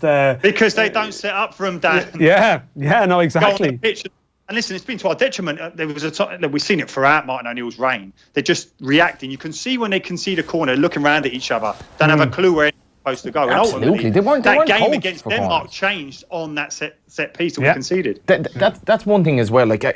You remember the St. Pat's team that won the league under Pat Dolan? They were called Set Piece Athletic. They got an awful lot of goals from set pieces, and that is something we really need to work on defensively and offensively, because let's be honest, in terms of the actual technical qualities of the group, we're going to be fourth in terms of quality probably in the group in terms of technical quality. So we need to eke out some little advantage here or there, and we should have the players to be good enough to score a few goals from set pieces. Yeah, England got to the semi-finals just on set pieces. Yeah. I mean, it's incredible. 100%. Yeah. Full time in that rugby game in the Pro 14. Leinster beat Zebre 40 points to 24 in Italy. We're up to €530 for that Dublin jersey signed by the All-Ireland winning Dublin footballers, all in aid of the Amanda Stapleton Fund. 53106 is the text number if you want to add to that. If you want that, it is signed and framed by that Dublin football team. Sigerson Cup semi-final result. St Mary's of Belfast beat UCD by 10 points to 7. DCU against UCC is the second semi-final tomorrow. Hat-trick for Simon Cox today, lads. Get him back in, says David and Raheny. Simon Cox, yeah. I remember, I don't want to be unfair to Simon Cox. He's playing in League One. But I remember... I don't want to be unfair to Simon Cox. It's never going to end well. But I think I remember Simon Cox coming into Ireland's squad at first being interviewed, and he wasn't madly on top of his Irish background in terms of what's madly on top of your Irish background? In terms of the geography or had he actually ever been there and stuff, But that was at first. I think he embraced it by all accounts and got stuck into it. But I don't think Simon Cox is going to be... on that side of it, and listen, maybe wrapping up the Irishness conversation for hopefully the foreseeable future, there's a bit of a PR job here for the FAI as well that they should really get on top of in terms of English-born players and getting the message out there as to what their relationship is with Ireland. I knew very little about Aidan O'Brien's connection with Ireland. You've no idea when players are coming through whether they're second generation, third generation, whether they're like Gary, Kevin, whether they're John Walters and they spent every summer on holidays here. Gary's coming on. Why didn't you know that, Nathan? Bearing in mind how diligent you are in terms of doing your work, building into games, knowing everything about them. Why don't you know that as an Ireland supporter? Why don't you go looking for it? Is it the assumption that you're born in England, it must be English, I won't bother? Why don't you know that? No, I've never had the opportunity to interview him and to sit down and spend half an hour with him. So therefore you get the basics and you get their background. But I'm just saying, in terms of the interview David Snade did with him was brilliant in terms of giving you a proper in-depth look at his personality and who he's about, which we don't always get. And I think we'd all agree it's difficult at times to get access to the Irish players, particularly when they are in camp. I don't know, sorry, but every time the press interview an English-born Irish player, particularly you meet them for the first time, the obvious question is, so tell me what your background is, and it's funny, Gary's talking about the dressing room and knowing, sometimes you get the first answer or two and their knowledge of their family background, and that can tell you something in a way, the depth of the response and the answer. Aidan O'Brien, in fairness, anytime he spoke about it, he spoke after he scored in Wrocław in September. You could tell, you can just tell, But I know you're saying, well, the FAI, they should get some of them out there, but do they handpick the ones that are a bit more? Are you then making it totally obvious who they got? Who isn't? So what you're saying, maybe that's already happening, and there's a reason we aren't hearing from quite a few of these guys. Well, I don't know. No, possibly. Gary, before we let you go, Champions League, we never really touched on it in the end. Manchester United bubble burst seems to be the general feeling. Was this always going to be the case that Paris Saint-Germain were just a step ahead of them class-wise? I think so. I think it was a little bit of a reality check. I think the very fact that Neymar, Cavani weren't playing suggested United could go in and do some damage. But just looking at that game, PSG just controlled that midfield. They dominated in there. They looked comfortable. And listen, this is a Manchester United team who's done incredibly well under Solskjaer, but they're by no means able to challenge for a title. There's so many problems that need to be addressed. Ultimately, they don't have a back four that can compete at the highest level domestically, certainly not in Europe. And what about Spurs? Just how good a victory was that?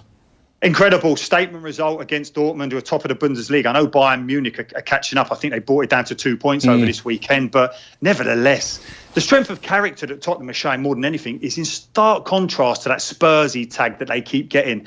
And that was always the biggest challenge of Pochettino, was getting rid of the inferiority complex that Tottenham have. They'll make out they don't, but they do have that. They don't see themselves as a big club, and that's what he's had to change. And to be able to respond with the wins that they're getting, the late winners that they're getting since they went out of both competitions in that week, it's incredible, bearing in mind the injuries that they've had, the very fact that Son was away on the Asian Games as well. So it's just another example of just how good Pochettino is as a manager. Do you give them any chance in the title race?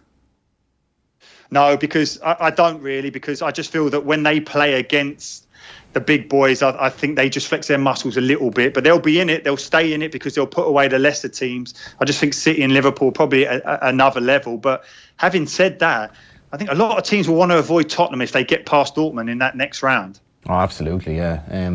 The one thing about Man United as well, I thought, I suppose everything is great when things are going well, and you're so really right, well. Johnny. Yeah, and I thought, Gary, that. I thought Pogba revealed his true colours in that game to a large extent, when you remember the 1-2 he did with Shaw, and this is kind of typical of maybe inferior players just kind of annoying you. Shaw gave him a pretty poor second touch back, and then Pogba that tackle was scandalous and was so petulant. Whatever chance they have, with him on the pitch, I think they were 2-0 down at the time. I just thought he revealed his true colours, and he probably could arguably have been sent off before that as well. Well, and that should have been a straight red rather than a second yellow, and this was something very similar that happened against Tottenham as well, when some people, I think, gave him a bit of a free pass, and even Ole Gunnar Solskjaer saying that's the way he tackles.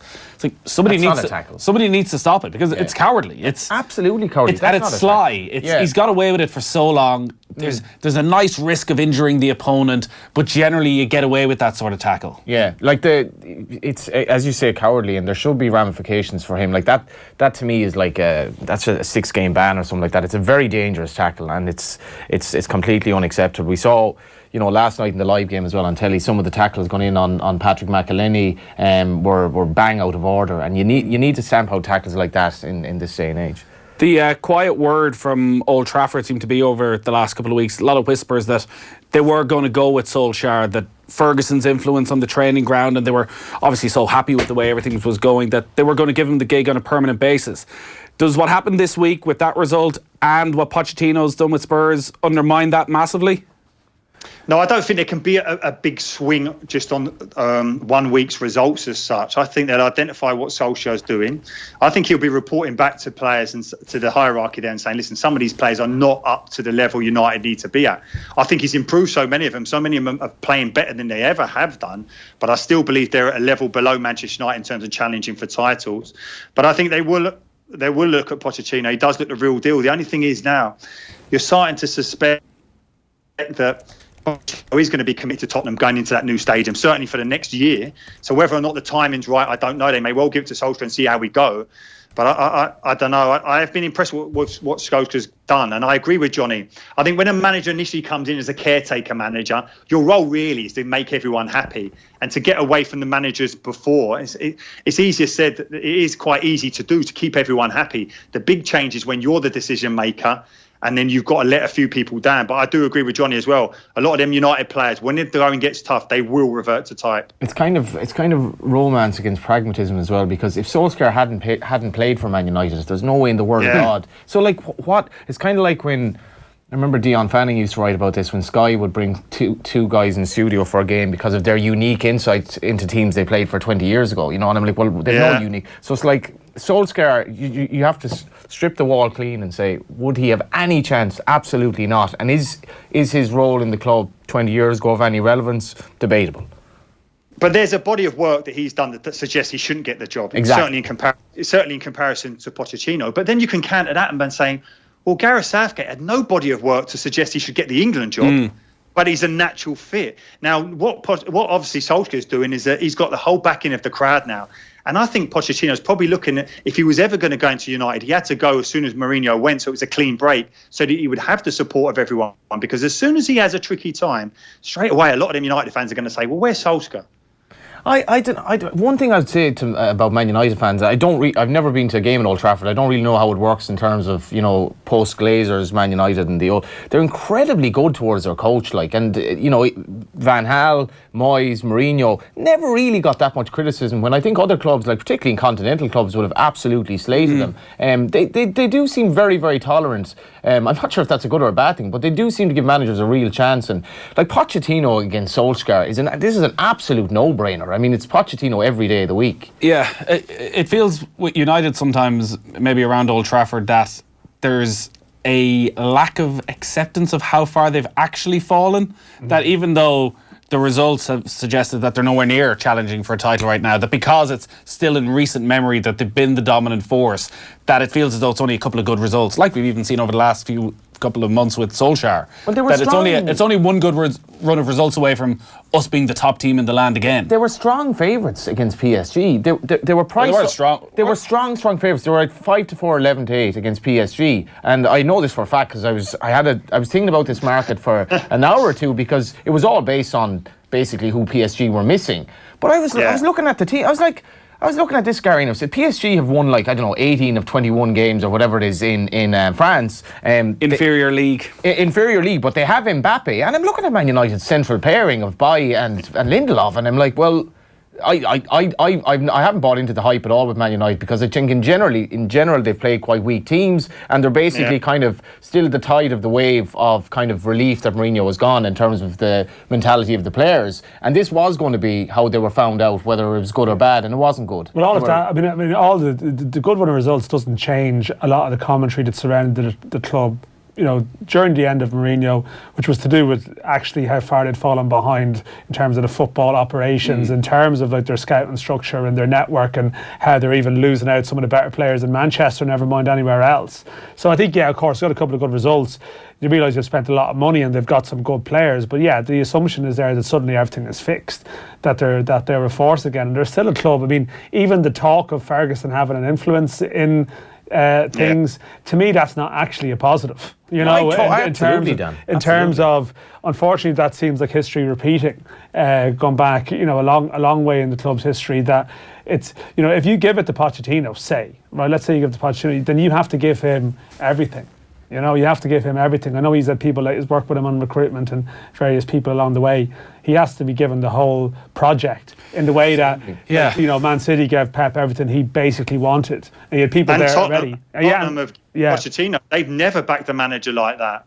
Tottenham, ever. Daniel Levy very rarely gives control to the manager that Pochettino now has at Tottenham. Is incredible. Well, they also need to move away from the Manchester United way, which is something that's very much come back over the past couple of months with the various class of 92 members that are in the media, that a sense of, we know what it's all about at this club. They're making it positions for themselves on the board or something. They're very powerful, that group of players. Yeah, well, we'll see how it works. They're the moral guardians of they're the trustees of Manchester United. They happen to be like young English players who were part of a very good Man United team managed by Alex Ferguson, but like, what relevance do they have right now in a rapidly kind of evolving football world? And Alex Ferguson at 77 years of age, without being in any way ageist, you know, should he be kind of probed for help in terms of mentoring Solskjaer?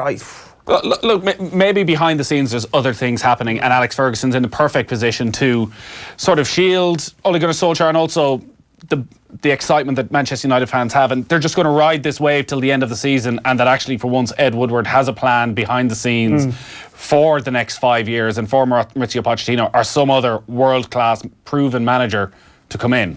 Now, history would suggest that maybe that's not the case, and I'm being very kind and giving them the benefit of the doubt. There is a narrative, though, of player power as well, because clearly Pogba is kind of bigger than the manager, regardless, in many ways now, in terms of the narrative of Man United, and that's a worrying trend.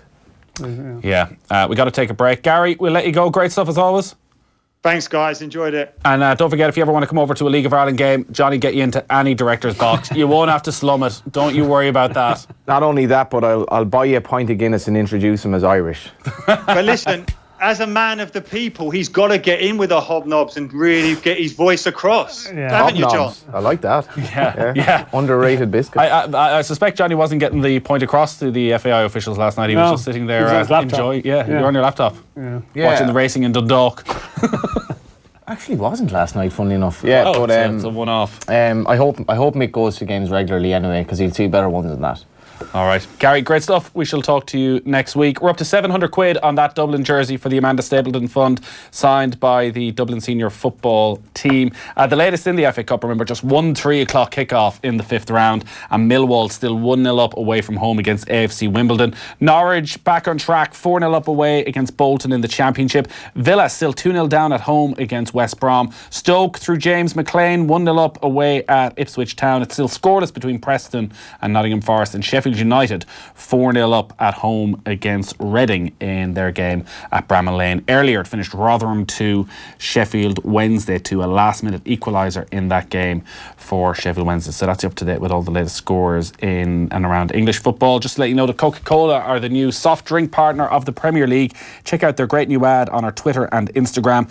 To celebrate, we'll be giving away tickets to Premier League games of your choice later this month, so make sure to listen out to be in with a chance to win. In the All-Ireland Club Football semi-final, looks as though Dr. Crokes haven't been too badly hampered by the early dismissal of Johnny Buckley. They lead Mullinockta by 18 points to 2-6. Quick break. Football on Off the Ball. Brought to you by Boyle Sports. Now with same-day withdrawals to your Visa debit card. Lunchtime Live.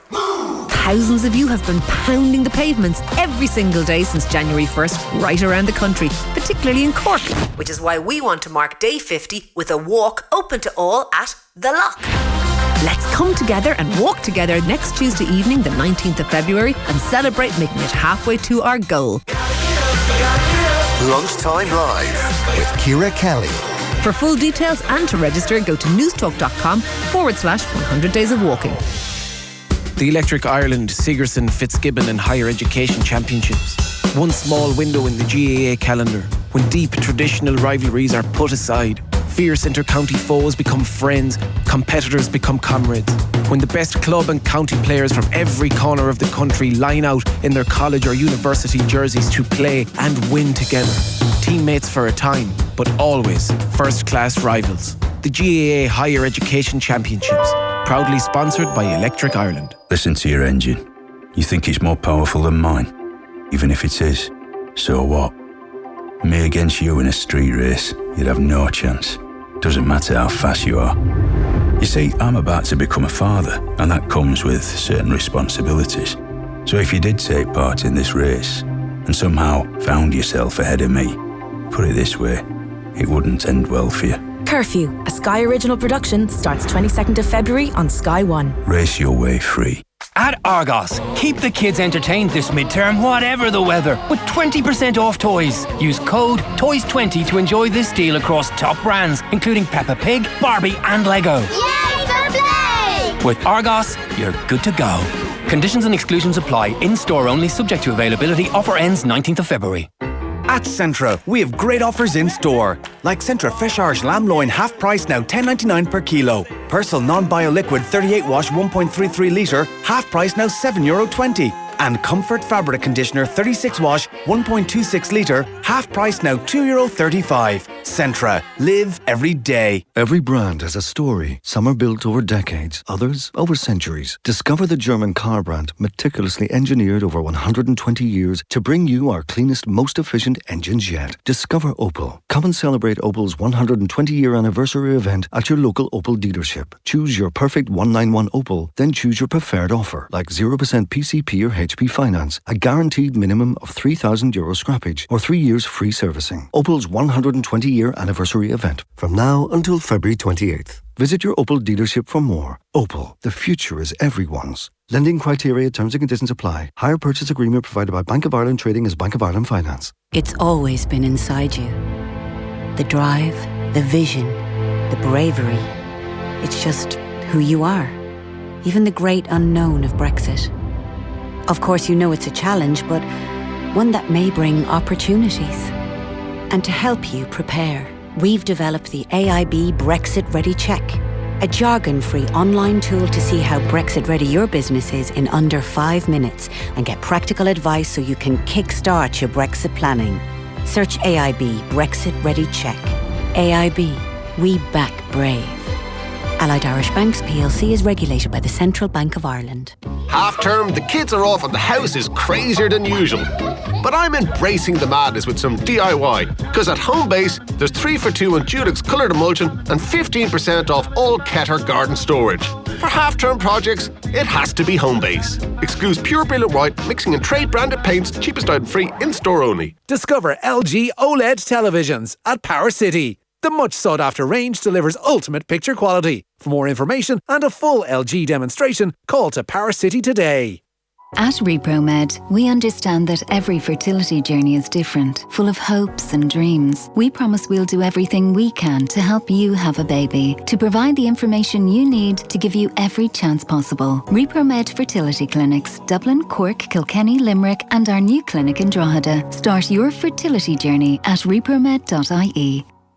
The Pamela Scott Flash Sale is now on to make room for the new season collections. Up to 80% off in the Pamela Scott Flash Sale, 1 week only. The Flash Sale is in all Pamela Scott stores nationwide and in Ashley Reeves and Lisa Perkins stores. The Pamela Scott Flash Sale with up to 80% off.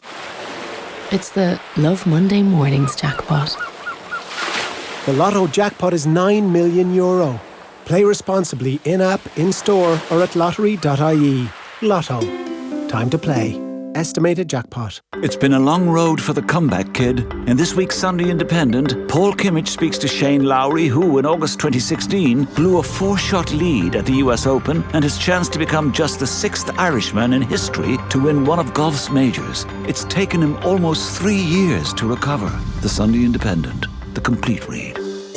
Football on Off the Ball. Brought to you by Boyle Sports. Now with same-day withdrawals to your Visa debit card.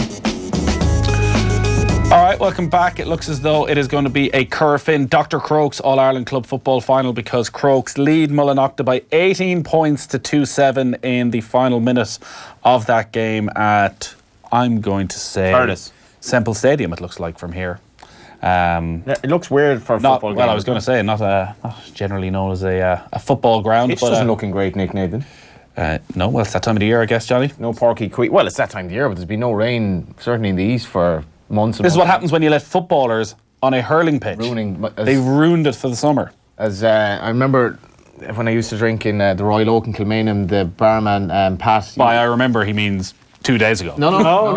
He left. Moved on with life. Transfer window move. There's a story here that I don't want to get into on air. Dogs in, Johnny out. Proprietors back in the day, they managed the bar, and whenever Tipperary would win a football game, Tip obviously improved a lot in football. I'd say, geez, Pat, fair play to the footballers. It was a great win in Simple Stadium last night against such and such, and he's like, absolute disgrace, ruining the pitch for the hurlers. Proper order. And a lot of people would agree with him in Tip. We mentioned that it finished 2-2 between Rotherham and Sheffield Wednesday. Sheffield Wednesday got a late equaliser in that game, but Richie Towell actually scored for Rotherham.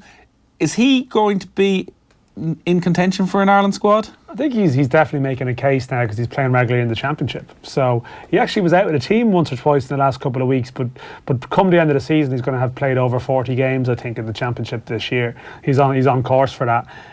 He didn't sign permanently for Rotherham in He's still January. A Brighton player. Still a Brighton player. In January there was talk of a permanent move to Rotherham. It didn't happen. Now I don't know why that didn't happen, but there's a very good chance Rotherham will go down, and I think he needs to be playing Championship to be a contender, I think, going forward. But he's definitely, I mean, if you're naming a sort of a 30-man, I think Mick could probably go for a shorter squad, or smaller squad, but he's certainly knocking on the door. He's and I guess he has that great reputation as a good trainer. Yeah, he's a great attitude. Oh yeah. Whereby actually he's someone you can bring in who's going to keep the level of the training for the week quite high. He's in the provisional squads. I mean, we may not have outstanding midfielders, but we have probably quite a few midfielders, and we mentioned like Brady, Hendrick, McCarthy, Sean Williams, who was doing well last year, Brown, Hurrah, Arter. All of a sudden you're at 7 or 8 now. I mean, Myers dropped down to Coventry League One, so he might struggle. I didn't even play for Coventry today. He's come off the bench with 7 minutes to go, so he might struggle. He might be vulnerable. Someone like Towell playing at a higher level probably, deserves to be in the discussion. Yeah. But getting on the pitch might be a struggle. The problem is there's no summer tour this year. Like that scenario where he would definitely be capped. I think in that environment, it might be hard when we're straight into qualifiers. Millwall still leading Wimbledon 1-0 in the FA Cup 5th round, so it looks as though Millwall are going to join Brighton and Watford in the quarter-final draw. The half-5 game is Newport against Manchester City at Rodney Parade. Kevin Kilban is at that game, I think. Oof. Mark O'Brien playing as well. 2 Irish players in the Newport team. Mark O'Brien's a good story. He's the guy who scored a goal on the last day of the season a couple of years ago to avoid relegation to the conference, and had heart problems, and he's got a bit of a story behind him too. But obviously Pádraig Amond is, let's hear from Pádraig Amond. He is in the Newport team. Just by the way, the Manchester City team for that game, they've rotated. They've given Newport a chance. The team is Ederson in goals. Danilo is going to play at, I'll run through the 11 names. I'm just trying to figure out the formation. Danilo, John Stones, Leroy Sané, David Silva, Fernandinho, Riyad Mahrez, Nicolas Otamendi, Gabriel Jesus, Alexander Zinchenko and Phil Foden. You'd fancy Burton there, wouldn't you? No, I wouldn't fancy Burton. Or rather, fancy Newport. It's Newport or Manchester City. There's no messing around though at City. They actually are rotating, but they're so strong that it doesn't have the appearance of rotating that it does. I know Foden going in probably is a small bit. But aside from that, and I touched on this because I've been at the Etihad for the last couple of weeks for the Arsenal and Chelsea game. And listen, obviously they blew Chelsea out of the water, and it looks as though they are hitting their stride at exactly the right moment. But when Arsenal were having a good spell for about 20 minutes in that first half, and City looked a bit leggy, you were kind of wondering at times whether Guardiola's been too generous to some of these competitions, because even at 9-0 up against Burton, he still started Sergio Aguero in that second leg. That was the one game he tried 3 or 4 young lads, but he's still playing them, even for the risk of injury. You'd wonder if it's worth it. Yeah, no, it's true. They're playing Schalke. And the flip side, some of them are quite fresh. I mean, I know what you're saying, but is there individual players that have played loads of games? He's managed to sort of get the balance that, Sané's had a game off, and Sterling has had games off. Laporte, Silva I think, didn't play last week. Of the defenders, Laporte has played the most games, and he's on the bench this time. He's not flogging lads. I mean, obviously it's been well documented that Fernandinho they're very reliant upon. and he's probably the one that they don't want to rotate too much. Or he's not going to be... If you were to look at young players around the English league, it could be a potential replacement for Fernandinho. Who do you think might be among the contenders? I don't know. Anyways, enough about English and commercial, with commercial value. Let's hear from Porter Gammon, because he was on the show. He's a regular on the show. Hopefully we'll have him on the football show Monday night again, and he might be celebrating. What a story that would be. But he was on the football show chatting to Joe after they beat Middlesbrough in the 4th round. He was talking about playing Manchester City. We just keep defying the odds, I think, and no one's given us a chance in a couple of the games. The funny thing is that the 2 games, we played Leicester and Middlesbrough in the 3 games, because the replay as well. We deserved to win those, but the first 2 rounds against the Met Police and Wrexham, we probably should have been out, if I'm being honest with you. So the Met Police are probably looking at us going, how are they beating all these teams in the struggle against us? And we got battered against Wrexham in the first game, and then obviously we beat them in the replay after they got a man sent off early. But yeah, the last 2 performances or 3 performances from us have been, proved that the victories have been very well deserved, and they're not being flukes at all. Yeah, it's going to be a long way from Metropolitan Police 0, Newport County 2 to Pep Guardiola and the lads rocking up at Rodney Parade. Yeah, that's... it is a bit surreal, like when you just sit back and you look at it and you see. We were chatting about when we had Leicester in the 3rd round. There was only 1 game in between the Met Police and Leicester. Now, obviously, the Met Police are a few divisions below us, and now we're playing the champions of England. So, it's been a bit crazy in the last few months. Yeah, Porter Gammon there, who starts for Newport against Manchester City in the 5th round of the FA Cup. That gets underway in just over half an hour.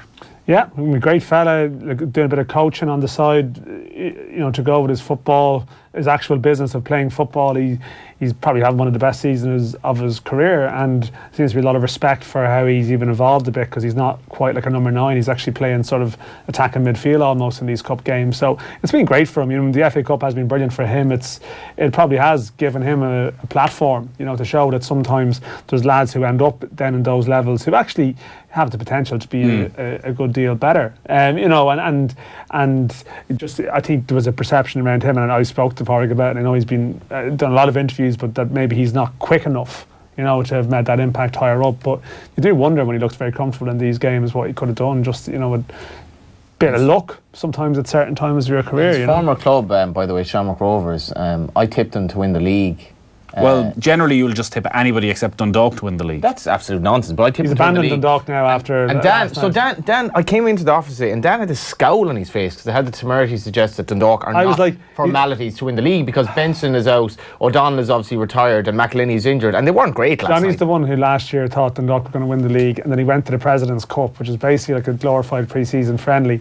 They lost 4-2 at home, and he just abandoned ship. No, I changed my mind, but I was still reactive. Very reactive to one game. In any event, Rovers have given themselves a chance, and their game against because they won last night. They're 2 points ahead of Dundalk. Well, that's a big step. And they won in Watford. Big step. They won in Watford with a late winner, and their game against Bows on Monday week is sold out. So there is some good news around. Well, if they give points for ticket sales, Johnny, they'd be absolutely flying. That's it. Do you give them any chance? And it's an away game. So can we just record this? Do you give Shamrock Rovers any chance of winning the league? Oh no, I think they've got to say no. I think they have a small chance, but I think, percentage-wise, it would be a small percentage relative to. I just think Jack Byrne is ripping it up seemingly so far. Certainly in terms of he's got man of the match. I think in their last season friendly, he got man of the match. Certainly, Rovers Derry next Friday. I think with good game for people to go to after sort of around Dublin, because a lot of good midfielders: Jack Byrne, Aaron McAniff, Dylan Watts, Owen Stokes as well. He accommodated pretty much all of them last night in his team. I just go for Aaron McAniff's hair. His hair. Aaron McAniff, hasn't he got the? He's got a sort of proper afro. No, it's Barry McNamee. Oh, Barry McNamee, God damn it. He will be there though. He's rejoined Derry, so that's what I was thinking. You'll be there confused as to why he's in the Candy Stripes shirt. But that's a good call by Dan. A cracking game to go to. Although I said that about the game last night as well. But Derry are, the Tallaght, get your hopes up too high. The Tallaght pitch and it lends itself to maybe a better game. And get the Derry fans travelling again, because that had kind of stopped in the last. What are the corporate facilities like at Rovers, Johnny? Saturday, sure. I don't know. I mean, I wouldn't have gotten a seat otherwise. I didn't turn up on time to get a place in the media posse. He's treating this like a serious political the lads out in the FAI, I think, and we were generous to this guy. We brought him into the fold, and now he's suddenly I just like how he said in the seats in the middle. I mean, the middle, it's just just the director. There was a reason they were free, Johnny. They were cushy for your rear end as well. €870 we're up to for that Dublin jersey signed by the All-Ireland winning Dublin footballers, all in aid of the Amanda Stapleton Fund. 900 now. Let's get it to £1,000 before 6 o'clock this evening. What do the lads think will be the English players' reaction to Declan Rice playing for them when he does? Who cares? Will English players on the periphery of their squad doubt his Englishness? Well, this is Are they more assured of their... I'll wait till he hears that anthem, though. Yeah, you'd wonder. Well, yeah. Maybe he comes in and sings the anthem and gets involved. They'll believe him. It's very catchy. Yeah. It is. Do you miss it? Have you stopped? Have you unfollowed him on Instagram, Nathan? 'Cause you were like actively involved in. Can I just defend myself? Can I just defend myself? So this was the FAI sent out the happy birthday tweet, which a lot of people got very carried away about. Yeah. I was driving to the airport to pick up my parents, and one of the main radio stations had it as their lead story on the sports bulletin saying, "Is this a sign?" And this was the first I heard of it, so I thought, maybe it is a sign. Obviously, it wasn't a sign. It wasn't a sign. So I'm sitting in the airport for 2 hours waiting at this exact moment. It's not as if I was like at home doing anything else. It's not as if I should be minding my children. In fairness to you, you were just bored. You were conscious of how much of a loser you were in that situation. Well, absolutely. And that's what. But as Dan pointed out, like, this is literally our jobs. Airport. No, this is what this is what we're reduced to. But I won't miss his social media. I used to check it out. It's terrible. At least. But fucking do you want to follow any 19-year-old on social media? No, I don't. Somebody Instagram rubbish from the West Ham dressing room. I mean, they're all like. I was like, he's creeping up behind someone having a bit of crack in the gym. It's like done. Gone straight away. Don't need this. That's the millennials. It's just that's where we're at, unfortunately. Well, you've posted a couple of interesting bits and bobs on social media yourself. As have you done. Well, yeah, exactly. Yeah. I mean, some of it true. Yeah. Wow. On that note, let's get the final poll results on our greatest save of all time that we never really got into. The more I thought about it, it's not great radio to try and describe. What we could have done was the sort of Phoenix from the Flames type of scenario where we would get we would watch the video and Johnny would have had to recreate it back here. I used to love that. I used to get the ball down and remember what was the guy that got that ridiculous goal against Arsenal for Real Zaragoza? Naeem, and the halfway line. They got him to actually do it. Oh. Yeah. If you want to watch one back, and Ray Houghton's one is in the current climate, an interesting watch. Yeah, if there's one you want to go back and watch, it's have you never seen this? I actually haven't. I presume I know what you're talking about. Well, I would go on YouTube this evening. It is Ray Houghton in '88. I think I might. Phoenix from the Flames, and as Dan says, in the current climate of relations between the two countries, it's an interesting watch. And the most sobering thought of all, that was 31 years ago. Sobering. That's quite reality. What was the greatest save of all time? 45% say Gordon Banks. It is in this Italia 90. Oh, look at that. So I remember that. Oh. This is why I always remember this save. Ari Hahn goal for Holland. That's here it is, double Dutch brilliance. Ari Hahn. Oh, what about that? It was almost like we planned that. But this is, well, I was making the point. I remember looking at that as a kid trying to imagine that goal. But this was, and your imagination was so much better than the reality. Archie Gemmel's goal for Scotland, which is the first one in this. So it has. Is that against Peru, was it? No, remember the old... yeah, against Peru, yeah. So all he had was the photos and the little description. And in my little Mayo imagination, this was on football I'd never seen before. That this guy had somehow weaved his way magically through 8 different... and then you watched it and was like, it was grand. I actually did well there, but... I remember the Ari Hahn goal, just looking at that going, yeah. But it was the only non-goal was the Gordon Banks. I take that home, actually. No, this has been here. The one that got away... to the studio, John. The greatest save in history of the World Cup made Pele's goal disappear into thin air. We actually have the Gordon Banks sticker there as well. So I'm telling you, watch Brendan Clark save last night. It wasn't a million miles off. I'm telling you, it's on. Actually, could you maybe draw it for us? Put it in the screen. Put it in the sticker book. So Gordon Banks save wins 46%. Peter Schmeichel got the Manchester United vote, which brought him up to 27%, and the Arsenal vote got David Seaman to 20%. Others only got 8%. A final note on Brendan Clark. People may have no interest whatsoever in this at all, but Daniel has made me 50-1 on Pats to win the league not that long ago. So the dream is still alive.com/ where do we go from here? .html. I'm not terrible. File 404 not found. Wow. A chance. 2 points ahead of Dundalk already. Wow. What a high note to finish the show on. That was Lads, thanks as always. See you in Galway on Friday. Possibly. We shall see. Galway United trying to get a huge crowd down. So they're marching up the Dyke Road. Reclaim the Dyke. It's actually it's the greatest headline of all time. It's actually Bernie O'Connell has been one of the best followers of the club, and one of the absolute gents of sport in Galway. He's evoked memories of the times when everyone walked to the game together. It was a real communal thing, and you basically walk down the Dyke Road, you meet old friends, and because Galway United are now Project DNA, they're all local players, there's a feel-good factor about the thing. Unfortunately, also, we don't have much money, so we can't actually afford more exotic players, but Alan Murphy, your fellow county man, he won't fail. He won't fail for his... lengthy speech here. He won't fail for a lack of trying anyway. Damn right. Yeah. So you're reclaiming the Dyke. Reclaiming the Dyke Road. Right. Fine. That's next Friday Who night. owns the Dyke Road? Who claimed it from you? It's a spiritual thing. Man. Oh, okay. Yeah. Have they closed it for traffic, I presume? It's not going to be some sort of massacre, is it? Massacre on the Dyke Road.